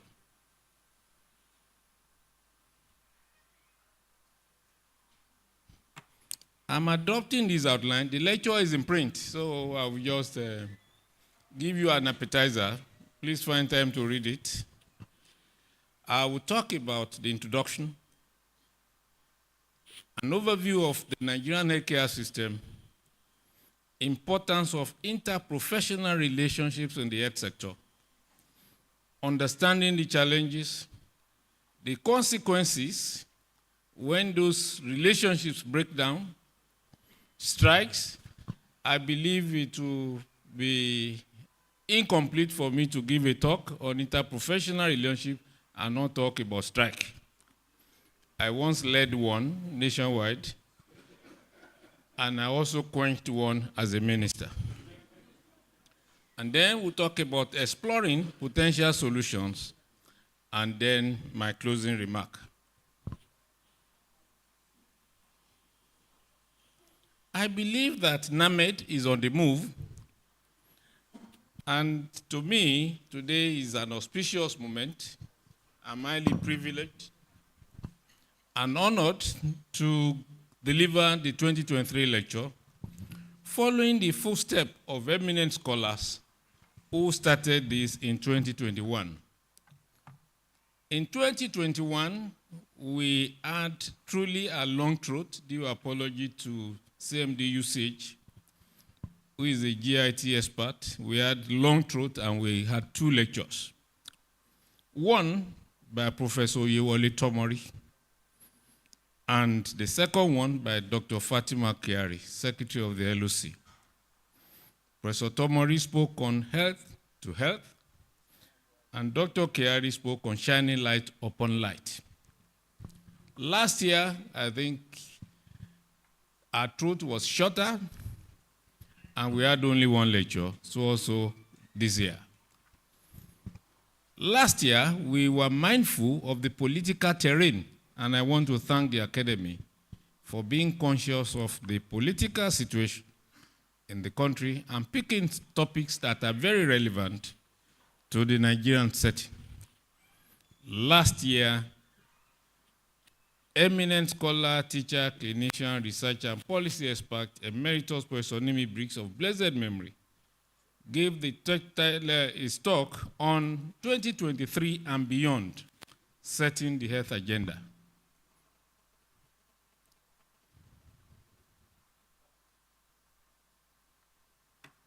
I want to congratulate new fellows welcome on board to what we consider to be a privileged position. 2 weeks ago, I gave a talk to newly inducted doctors, and I did mention that we are truly a privileged class, and we must keep it so. So congratulations, brand new fellows. I wish you all the best as you sojourn and navigate the minefields.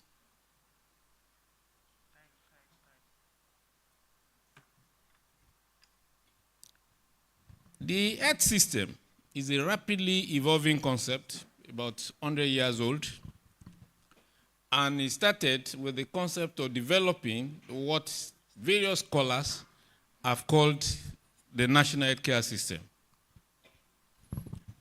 And it's important to recognize that scholars, particularly in the health sector, felt the need to put things together and really organize. And then, over the years, the social insurance schemes also took root. The real first attempt at addressing universal health coverage came through the establishment of the national health system in UK in 1948. And that became the first. But till now, there is no perfect health system, according to Mark Brutnell, who said,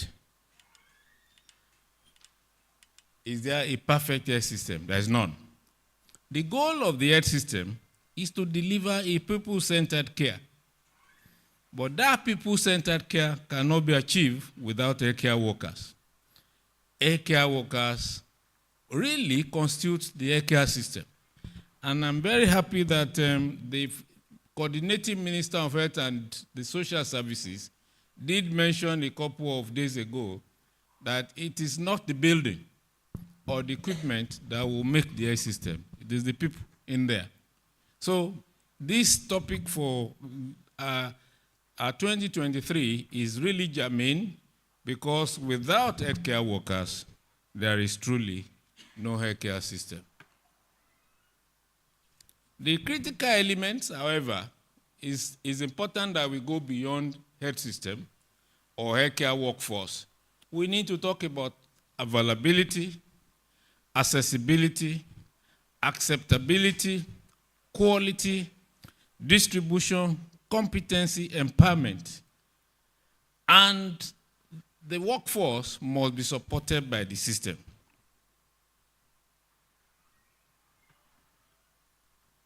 When they all work together as a well-oiled machinery, the only goal is to improve health outcomes. And all of us must therefore have one objective in mind, and that objective is to improve health outcomes in Nigeria. Nigeria, with a population of over 200 million, we don't know truly how many we are. Everything we have are estimates. The one that we've been estimating from actually was disputed, but we are still estimating. Some figures will talk about 226, 227, but we know we are over 200 million. We are unique among Africans, and we have a distinctive people. We are a distinctive people with a distinct culture and heritage. 1 out of every 5 Africans is a Nigerian. And we constitute half of West Africa, so we are too critical. And that's why when we think the Western world really loves us, they don't love us. It's because they are scared of what will happen if there is crisis in Nigeria. You can imagine what will happen to Ghana, Benin, Togo, Cote d'Ivoire, if 100 million, half of Nigerian population, should move there. There will be chaos. But what is also remarkable about Nigeria is our youthful population. And of course, we love sports. We are the #1 economy in Africa, and we are a center for trade and industry. So there is a lot going for us as a country, And Nigeria is actually more than one country, according to someone. Said Nigeria is a country of 37 states. 36 was FCT. And the large population, the evolving demographics have created serious problems that policymakers must address from time to time. Rapid urbanization, aging population, we are moving into the higher age bracket. However, as I want to agree with Dr. Ngige, that it has not been all gloom and bad news. We've also made some progress, which we'll talk about. The demographics can be worrisome, but we've also made remarkable progress. We've brought down malaria rate. We've improved on maternal mortality. We've improved on child mortality. So things are improving in Nigeria. So it is not all gloom, but it can be better. The president made mention of the underfunded health system, and this is actually, to me, should be one of the prime objectives of the academy, to make a case for better funding of health. Truly, we hosted the 2001 Abuja Declaration, which the president mentioned, where governments in Africa committed themselves to allocating 15% of the health budget to health. And ever since, we've been around 4 or 5%. I think the highest we had was the last one done by President Jonathan, which was about 6-point-something%. So we've been hovering around this. And when you look at comparative budget spending per citizen, we spend far less than Egypt, than Rwanda, than Kenya, and than South Africa. And when you now take into consideration the devaluation of the naira, that 2,700 naira per person has become almost zero in terms of dollar. So, Mr. President, we are with you in the drive to press for more allocation to the health system, which has remained largely underfunded.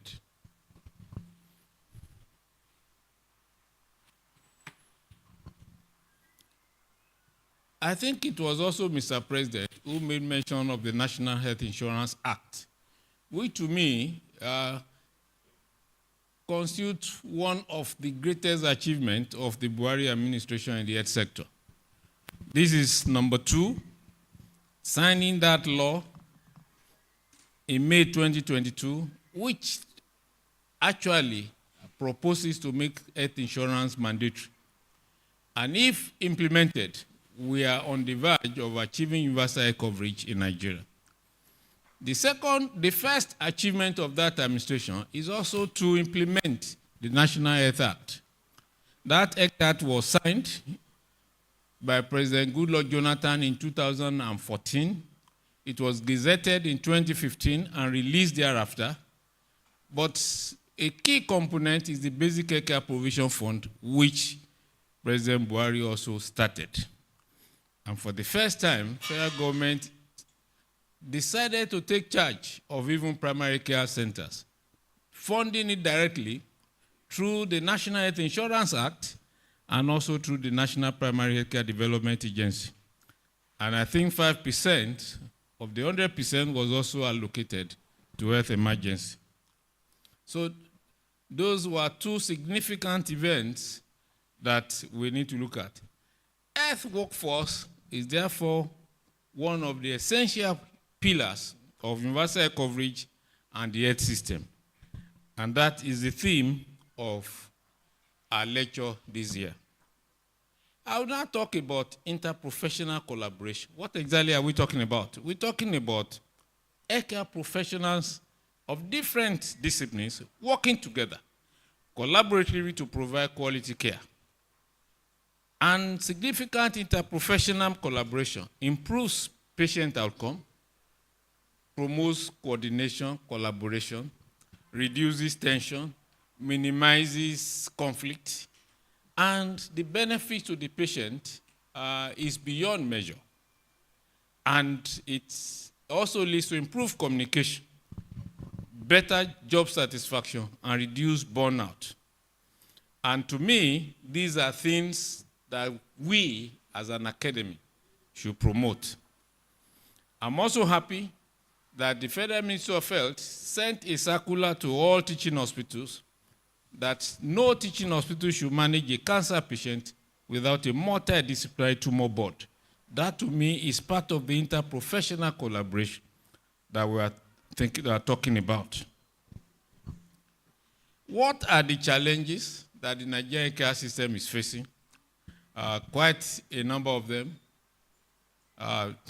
We are faced with population growth. While some countries have, the entire population of Rwanda is less than the population of Lagos. So when people tend to compare Rwanda to Nigeria, I just smile. And many of these countries are just one-city countries. Health worker shortage, the JACPA has made it worse. There are legal, regulatory, and policy barriers. We have conflict between the law setting up the Medical and Dental Council and the Medical Science Laboratory Council of Nigeria. One was almost signed into law by Mr. President while I was in office on the Radiographers Act. And all I did was to call somebody from National Hospital Radiologists, and I said, please go through this act and advise me if I should advise the president to sign it. And within a few minutes, the fellow screamed, because that proposed act will prevent a radiologist from even entering the radiology unit or touching an X-ray machine. So a lot of these edits create challenges because they overlap, they are conflicted, and then brain drain, funding, training, and education are the critical challenges that we face. Of course, we advised the president not to sign it, and he did not sign it.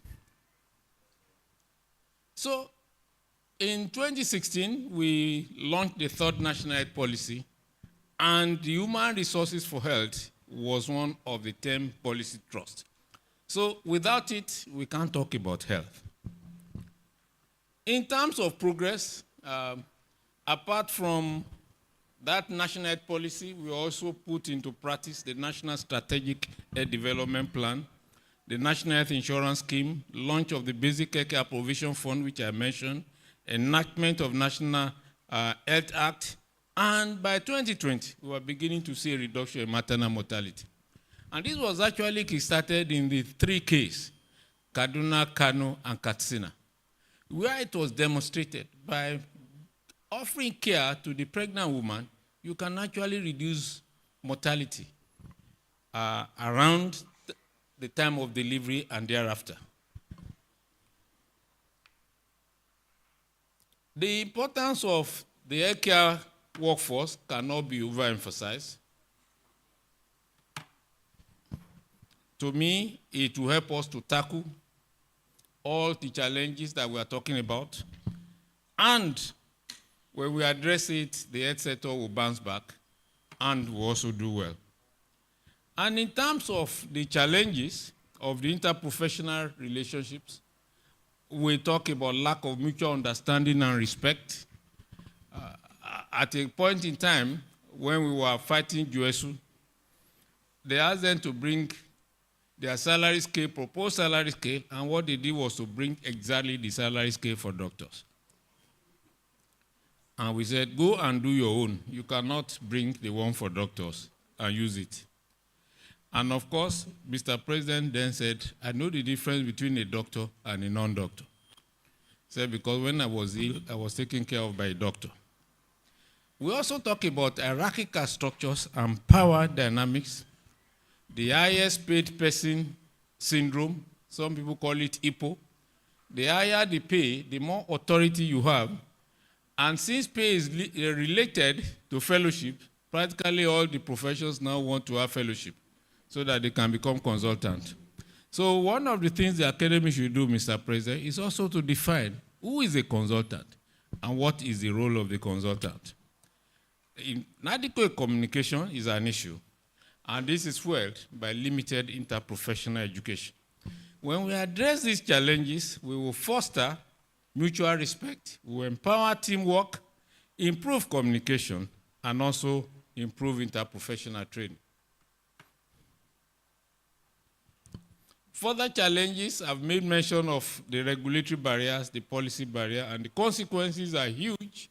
There are so many. We will also talk about them as we move on. One of the key consequences is the issue of strike. And for someone like me, I said it's a sore issue when I was in office. One, I led the nationwide strike, and by some curious coincidence, I declared the strike and handed it over to Professor Atuebi to manage.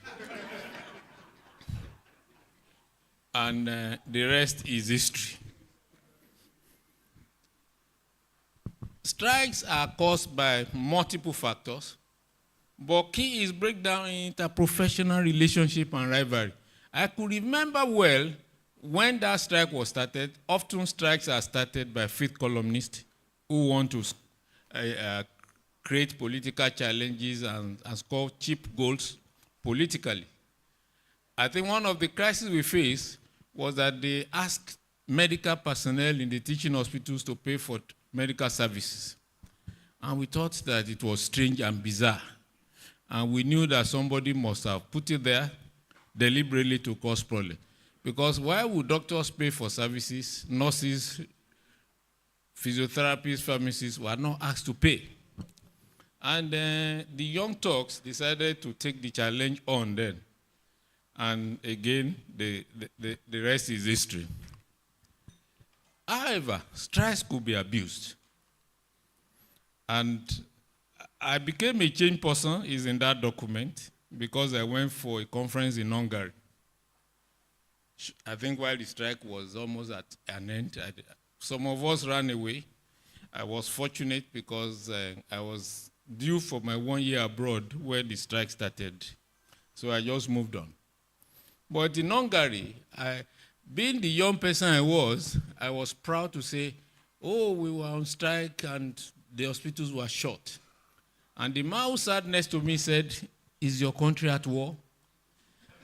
And before I could find a response, he said, even in war, hospitals are never closed down.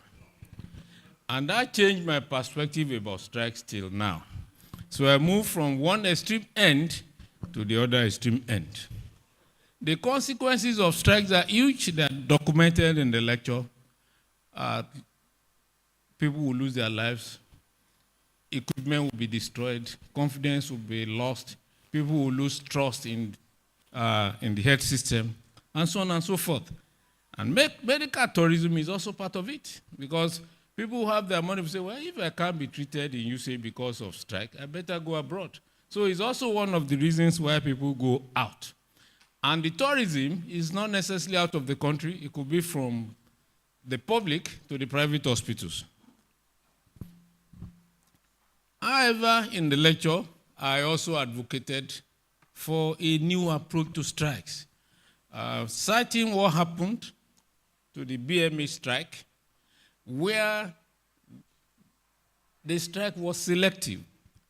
One was that they recognized the fact that they must not punish the patient. It must be limited, short-term. It must not relate to emergencies. Only cold cases were affected. Emergencies kept on moving. And then, before the strike was declared, they conducted a nationwide census among doctors. 84% of consultants voted for the strike. As usual, 92% of residents voted for the strike.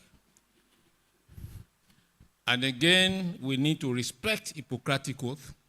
There is a patient relationship bond and a signed agreement between you and your patient.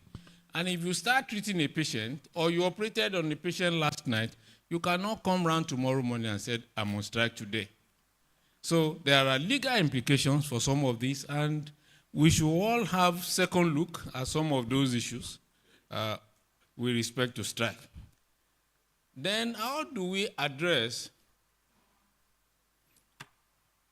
the challenges One, we need to foster mutual respect. We need to promote interdisciplinary education. We need to promote shared learning and develop mentorship programs, as well as continue education. Examples of these are in the lecture. You'll find it about several models of continuing education and mentorship programs where doctors, nurses, pharmacists, all of them are brought together to share experiences and also build respect. Also, we can use technology and establish multidisciplinary teams and standardize documentation. All these are strategies for addressing the challenges that are inherent in a breakdown of interprofessional relationship. Again, I'm back to the issue of the healthcare funding. There is no way I'll talk, and I will mention it. It has become a broken gramophone record, and until things change, we'll keep on talking about it. If you look at the 2015 health budget and the 2023 health budget, it looks big in comparison, but when you look at the exchange rate of the Naira, there is a real challenge. When you look at the recurrent budget, same, and you look at capita, even though there is a huge increase from 22 to 404, that is also not too significant in terms of the real dollar value of that. Also, I tried to look at an overview of 3 healthcare systems in Ghana, UK, and US in the lecture, and try to look at what is significant about each of the 3 countries. I look at Ghana with the mixed public-private system, the UK with tax-funded public health system, which is the gold standard all over the world, and the US with a complex bag of public and private system, and looking at how they've performed in each situation. I also try to look at the policy support in the 3 countries, the regulatory frameworks, interprofessional education, interprofessional culture, interprofessional technology, and UK actually remains the standard or the gold standard of the 3 countries. Ghana, like us, we are related. They are on the low side. And also looking at health spending as a percentage of GDP, we are also close to Ghana. But I will show you us, it's even far lower than Ghana. How much do we spend per GDP on health? When you do a comparative analysis, expenditure per capita, ours is $70, Ghana $85, US $11,000, and UK $4,600. On every parameter, Nigeria is underspending. And when we also look at the current trust, people talk about human capital development. Nigeria is also low when you look at the amount of money voted for education and health. I also try to look at some successful initiatives in the 3 countries, including lessons learned. What can we draw from them? And there's a lot we can cherry pick from the Ghana e-consult, the UK collaborative care simulation program, and the US GRACE program. And we can pick something good for ourselves and promote a culture of interprofessional learning to improve healthcare in Nigeria. What are recommendations for enhancing interprofessional collaboration in Nigeria? One is to develop a national policy framework. Deliberately, we must establish clear policy framework. And we want to plead that the National Assembly must not wake up and promote laws and policies without looking at previously existing ones. We need to strengthen regulatory mechanisms. We need to implement professional education and foster a collaborative culture. We need to embrace technology and encourage research and evaluation. All these are recommended for promoting things. And then I went on to look at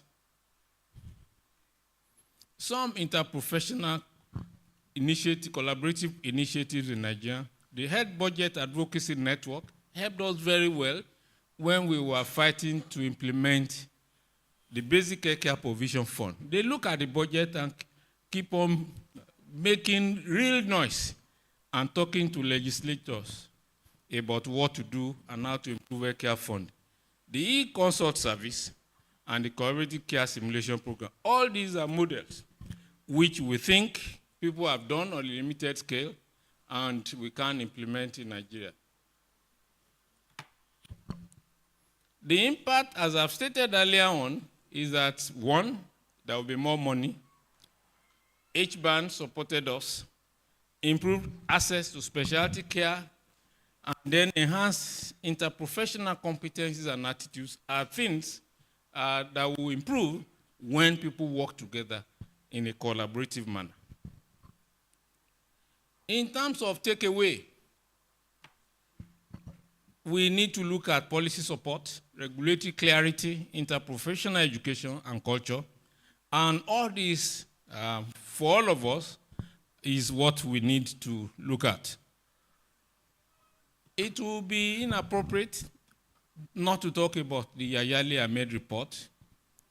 Government then felt that something must be done about this recurrent crisis in the health sector.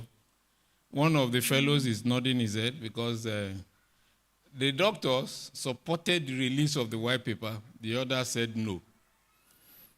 And the terms of reference of that report was, one, to identify conflict areas among public sector workers. Two, identify international best practices. Three, review the current rules of the various professional cadre. Review extant laws governing various health professional cadres, as I've mentioned, like Medical Science Laboratory Council and doctors. Review the draft report of the committee set up by the Honorable Minister on harmonious working relationship among public health workers, with a view to adopting suitable recommendations therefrom. Advise government on appropriate measures to promote healthy working relationship. The committee submitted this report by December 2014, and government thereafter set up another white paper drafting committee. The white paper drafting committee was already stamped April 2015, but is yet to be released. And we hope that that report will be released. Some people have it, but if government has not released a white paper, I think it would be unethical for you to discuss the content of a white paper that government has not released. In terms of closing remark, Mr. President,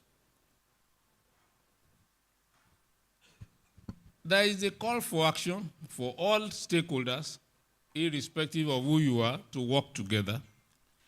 We need to create a collaborative healthcare workforce that can deliver high-quality, patient-centered care for all Nigerians.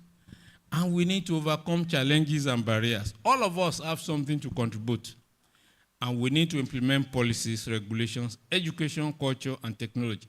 In some climes, nobody sees himself as a doctor, as a nurse, as everybody is just doing his or her work, and things work smoothly.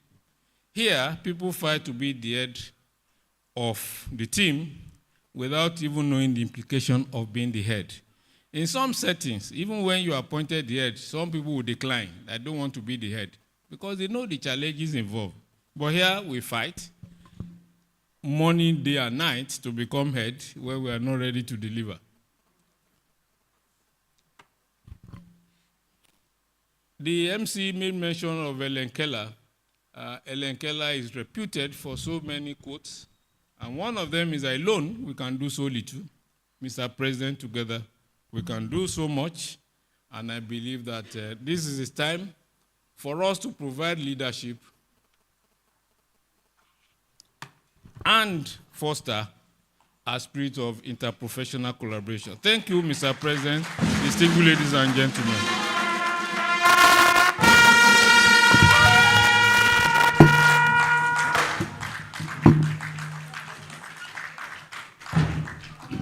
I think we can do better than that. Please give Professor Isaac Adewale another round of applause.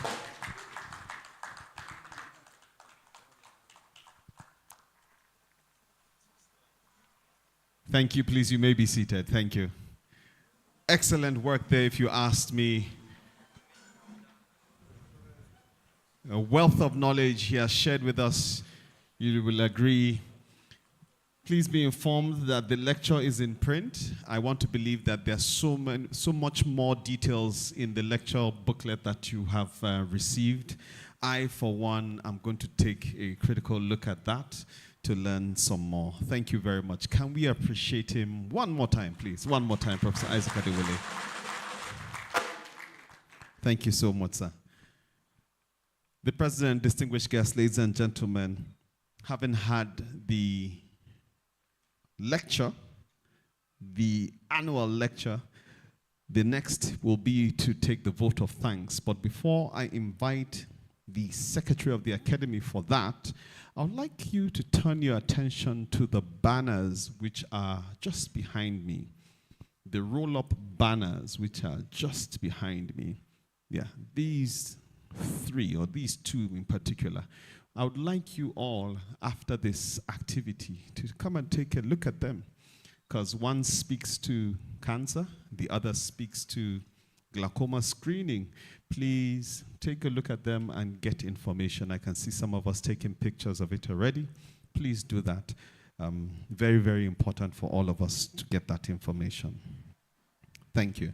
I'd like to welcome, to give us the vote of thanks as we come to a close of this annual lecture and induction ceremony, the Secretary of the Nigerian Academy of Medicine, Professor Oluwole Atoyebi, who will come up. Please give him a round of applause as he comes.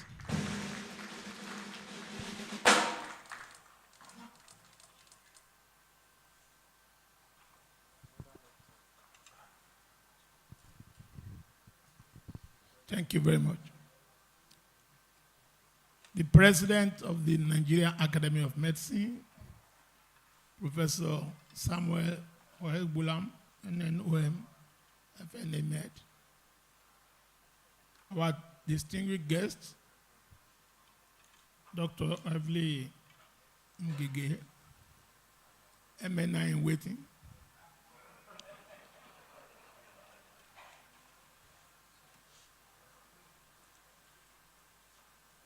Let me stand on the existing protocol, or maybe I should just adopt, because if I'm not standing on it or sitting on top of it or lying on top of it, I just adopt the existing protocol. In giving the vote of thanks, I really want to start from the new fellows, to thank them for making our academy bigger. Because I must congratulate these new fellows. I've been the top, because we had 63 applications. And when these applications went through our ritual advisory panel, our 43 were adjudged as suitable. Now, the next line in this, those who are suitable, is election. We now ask all the older fellows, about 139 fellows, to vote for their preferred 20, because our rules say we cannot take more than 20 in a year. If there is no restriction, that means we should have taken 43, because the 43 are suitable. But when it came to election, Dr. Ngige was asking me that, is the only professors? Maybe the professors are voting for themselves, because it now came to election, and out of the 43, the top 20 were selected. We didn't discard the remaining 23. The remaining 23, by our constitution, still remain on our record. to go into the voting session next year. So I must congratulate this set of 20 that came top. Please give yourself a round of applause. Thank you very much for deeming it fit to join us. And now you can make sure that the tassel is always on the left when you wear this gown as a fellow of the. Next, I want to thank our special guests of honor. The Minister of State for Environment has left because he had other assignment. Because we invited those ministers and permanent secretaries that are medical and dental practitioners registered by the Medical and Dental Council.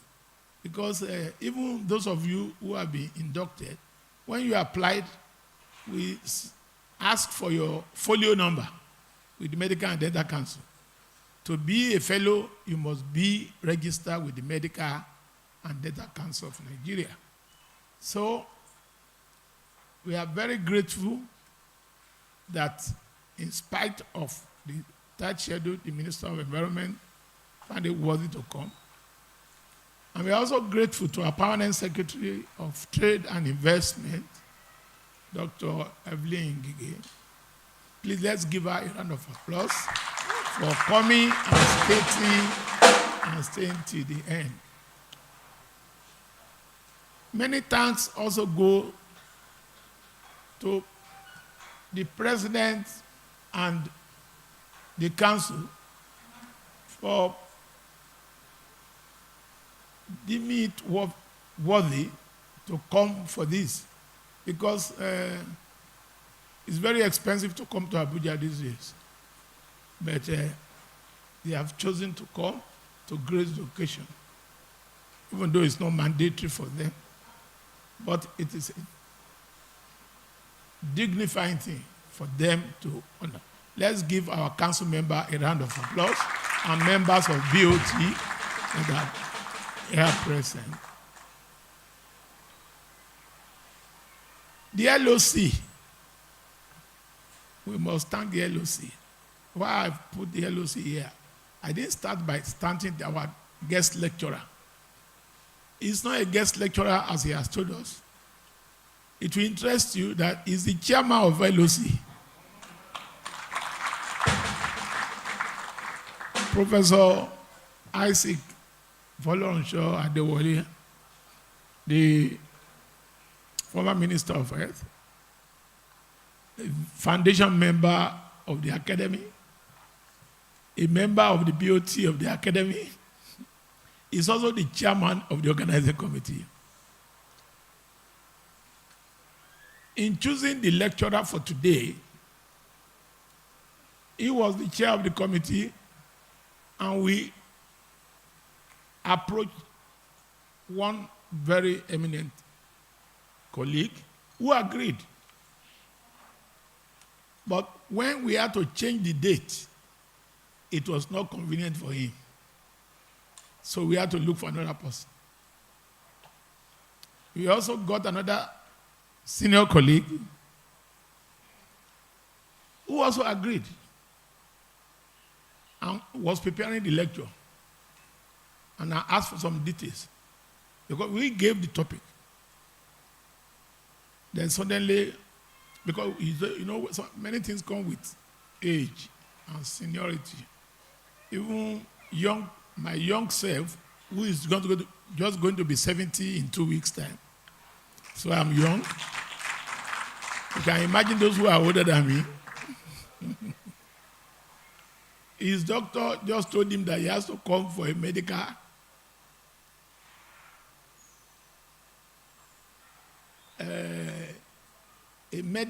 assessment for something they found in his. So we cannot compel him not to go for medical treatment. So at the committee level, the chairman of the committee, Professor Adewale, We said, well, Chairman, then you will give the lecture yourself. And he said, why? I said, because you are chairman. We have told everybody, you are not less eminent than these people. And you can see that our chairman of LOC, member of BOT, foundation member, had no choice but to agree. And he has done justice to this topic that we gave him. We thank you very much, Chairman LOC, Professor Isaac Folonsho Adewale. And I please appeal to all of you, you must go on with a copy of that lecture for two reasons. That lecture is studded with a lot of information. What he has given is just something to stimulate your appetite in reading the book. I had no choice but to go through it because he sent it to me. I had to proofread it from those printers to make sure there are not too many errors there. And overnight we work on it. And they were printing it until 3 a.m. day before yesterday. So I had to wait and collect it before coming to Abuja yesterday. So please read it. A lot of effort has gone into that book, and it's a lot of information. So we thank you very much. We can't thank you too much. You have done very well. The police band. Thank you. Please give us some music. Thank you. Because we call you at the last moment and you have performed beautifully. Our ushers are not just ushers speak on the street too. They are doctors in the making. They are all medical students. You can see we are making a doctor affair. Even the MC is a medical doctor. So you can see the fraternity, and we pray that God Almighty will continue to be with all of us and bless the work of our hand. And as we are caring for other people to be healed, may we also get healing. Because we are not supernatural. So, thank you, everybody. We thank the guests, those who have come with our celebrants, those who have come with the guests of our new fellows. Please check page 9 of the program. And you can see that after this, we have the academic recession where we file out, there's a photo session. And while we are doing the photo session, remember, we have the banner for glaucoma. Many of us don't remember to check our eyes. I didn't remember until I had something to check me, and they said my optic disc is cupped. I said, who put cup there? So we must check our eyes. Also, cancer banner. We take care of other people. We must also take care of ourselves. Please, please, God bless you all. MC, I also want to thank myself.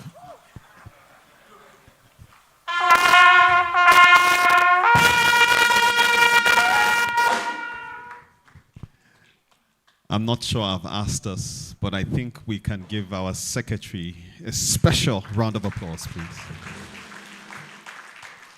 Thank you so much, Professor Oluwole Atoyebi for delivering such a good vote of thanks, mentioning everyone who is in the hall. I particularly would like to underscore that we have medical students also in the hall today. Honestly, for me, truly inspiring. It's showing me how much the profession is transforming, and I'm glad that it is happening on the stables of the Nigerian Academy of Medicine. Mr. President, distinguished guests, ladies and gentlemen, unfortunately, everything that has a beginning also has an end. Now we have come to the end of this 2023 annual lecture and induction ceremony. I'd like to give some further announcements as we draw the curtains on today's activities. Number one is that the academic recession shall be in reverse order, in which we had the procession. The photo sessions will happen here in this hall. It will happen on this stage, but that will be after the recession. Lastly is that lunch is served for paid fellows only, and this will happen at the poolside after we have taken our photos here. At this point, I'd like to leave you with my Instagram handle. I am on Instagram at HRHSambo, on Facebook at HRHCompare. I'm on Twitter at HRHSambo. I have been your host. My name is HRHSambo. Please, shall we rise for the national anthem as we close this activity?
The police band will give us another number as we have the academic recession, as I said, in reverse order.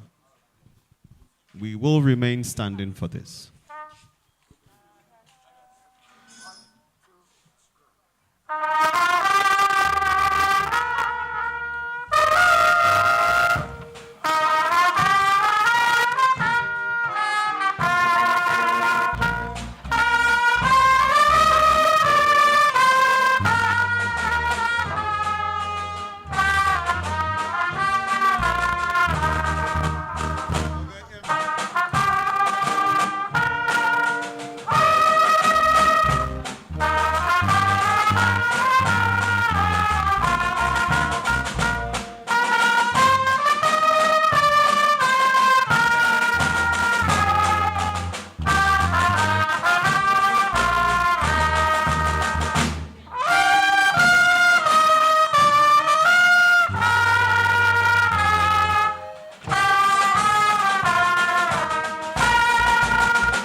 Please be informed that you only have access to lunch with an access card.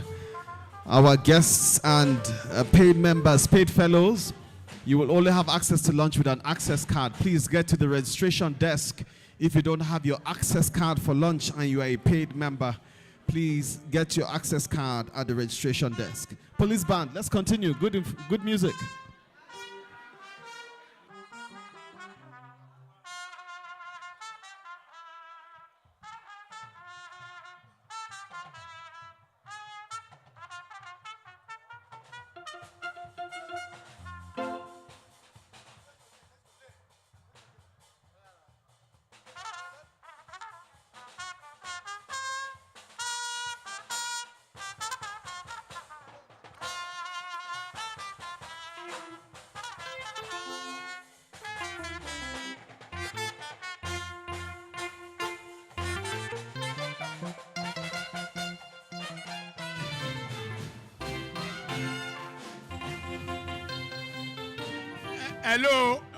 Hello. Please note that this is especially for the journalists that are around. Know that there is a media challenge being organized by NAMED in collaboration with DRPC, that's the Development Research and Project Center. So journalists, during the photo session, we are on photo session period. Yes.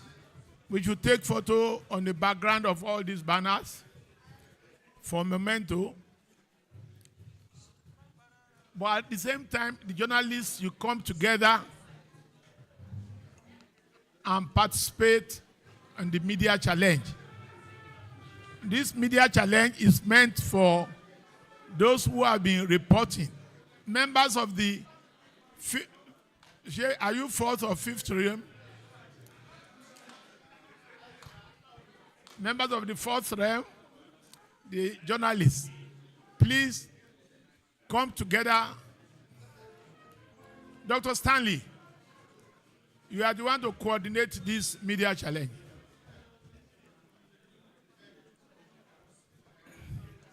Why photography? People are taking photographs. I must take photograph with Dr. Sanu. I haven't brought her here.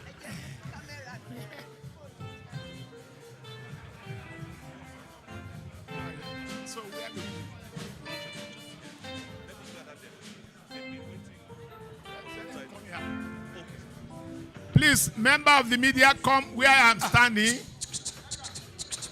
Hi.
Urmana monjomo, efoleme.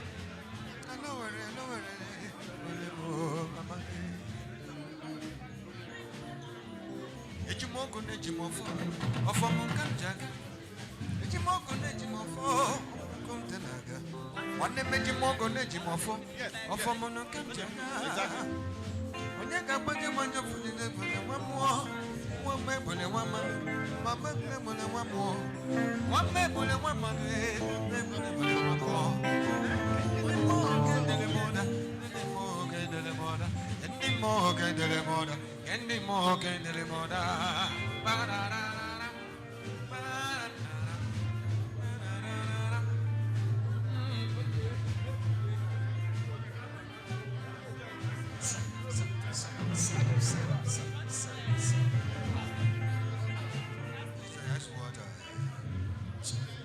All right.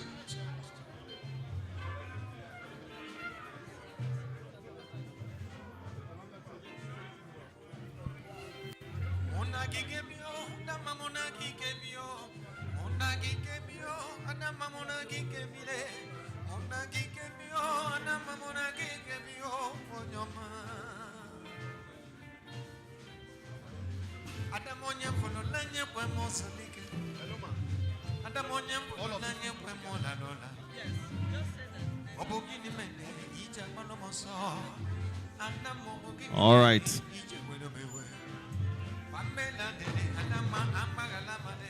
Police band. Thank you, police band. Thank you. Police band, please just hold on. Please just hold on. Thank you. Thank you. Distinguished guests, ladies and gentlemen, please, there's an order in which we will take the photographs. There's an order in which we'll take the photographs.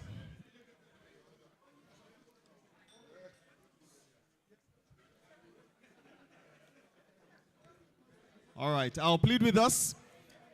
I'd like to ask the President, Board of Trustees, the guest speaker, as well as the special guests to come up onto the stage. That's the first group we'll take. The President of NAMED. I'm so sorry, please. We will follow this order, please.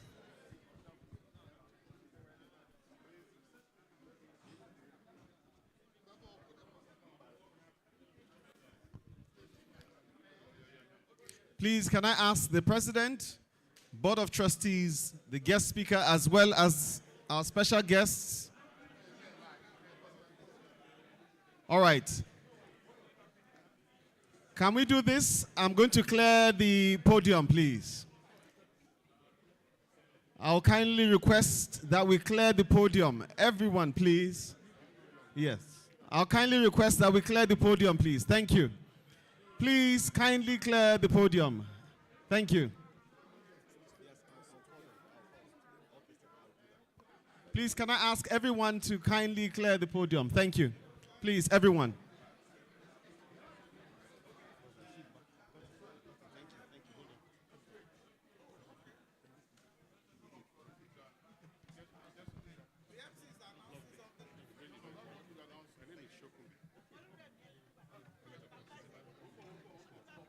Thank you.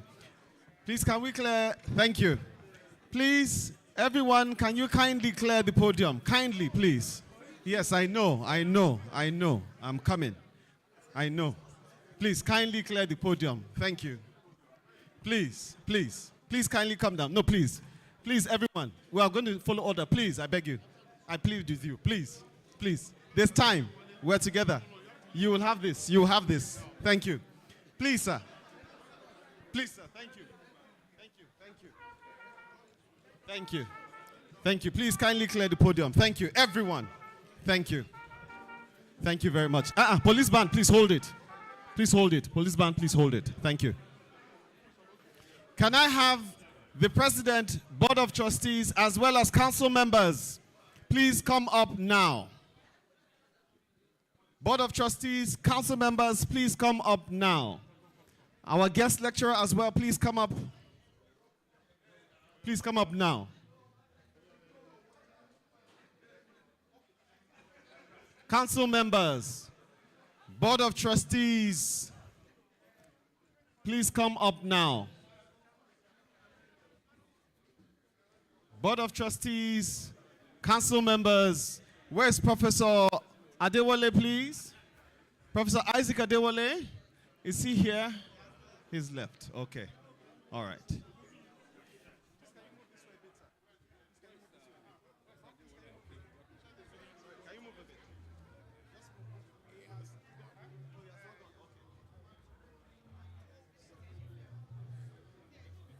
Can somebody help me find Professor Adewale? You the one taking? All right. Attention.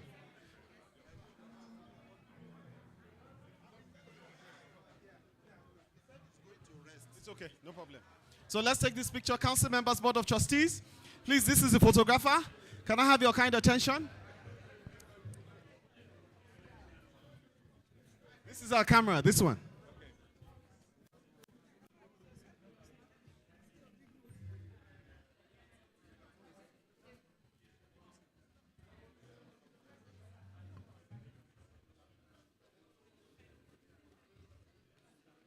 I'll ask you to step forward. Please step forward while I invite all other fellows to join you up. Please step forward. Please step forward. All fellows, please join. Yes, including the new ones. Please join them. Please join.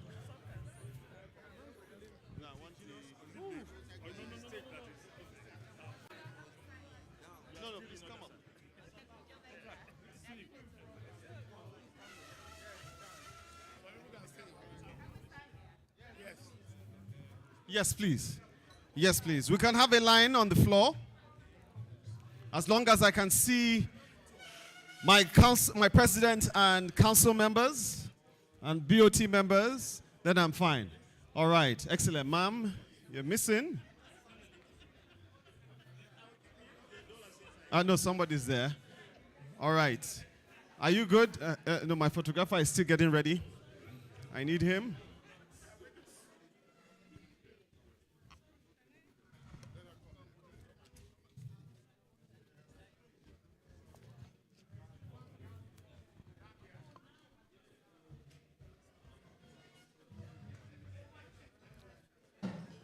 There's an official photographer.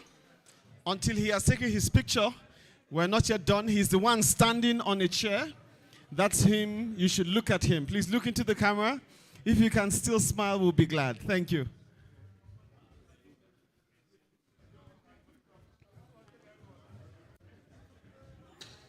Thank you. I would ask all the other fellows to leave while with the new fellows, please stay back. New fellows, please stay back. Thank you. Thank you to our council and our board of trustees as they leave the podium. And I ask all the new fellows, please rise up onto the podium. New fellows, please come up onto the podium. New fellows. All right, are we putting ourselves together? New fellows only. All right. Are we good? Please move a bit. Okay. Okay, she's coming. She's coming. She's coming. All right. Great.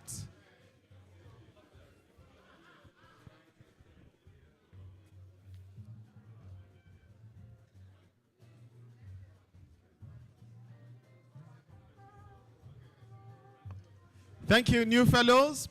Now the podium is open for you to take pictures with your family members and friends, and as you would like to celebrate. Thank you.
All right. If you're done taking pictures on the stage, we want to set the stage up for a press conference.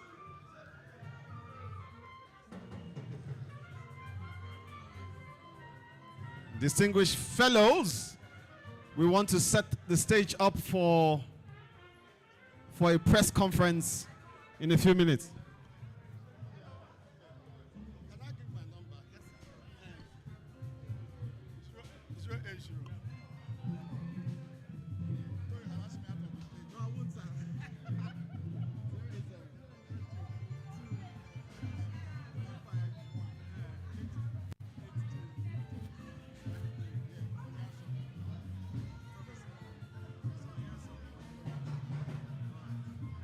Which details should I send? Is it my dollar? Yeah.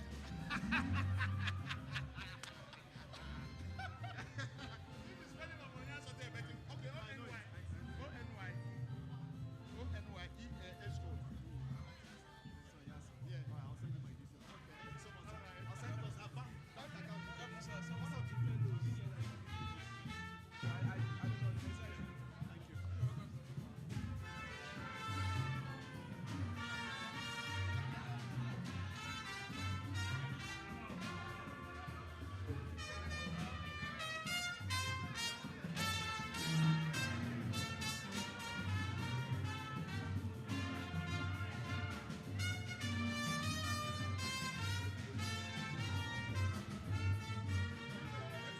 All right, inductees. Inductees, you have a few moments left on stage. We want to set the stage up for a press briefing, for a media briefing, please. So we would request that you kindly work quickly to clear the stage. Today is your day, we know.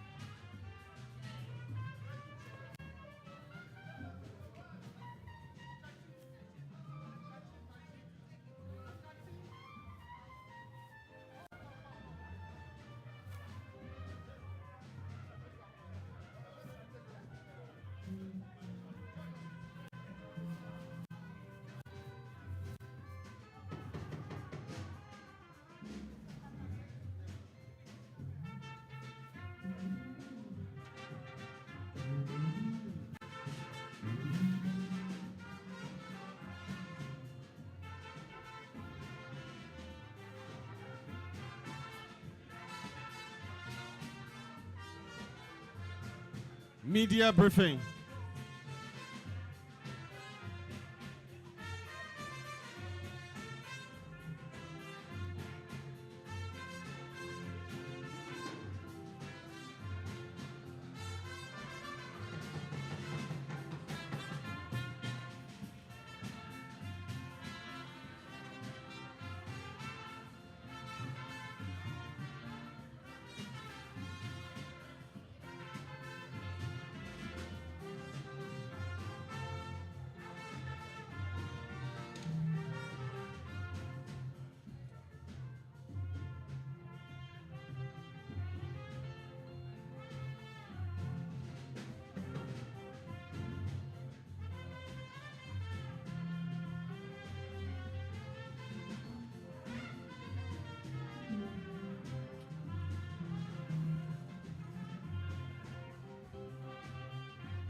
Thank you, police band. Thank you. Thank you, police band. Thank you. We want to do a media briefing now.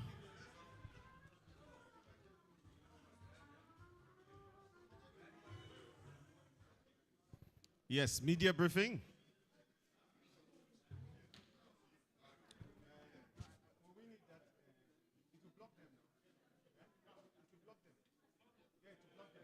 So just remove them. Put it by the edge, just by the edges. Mm-hmm.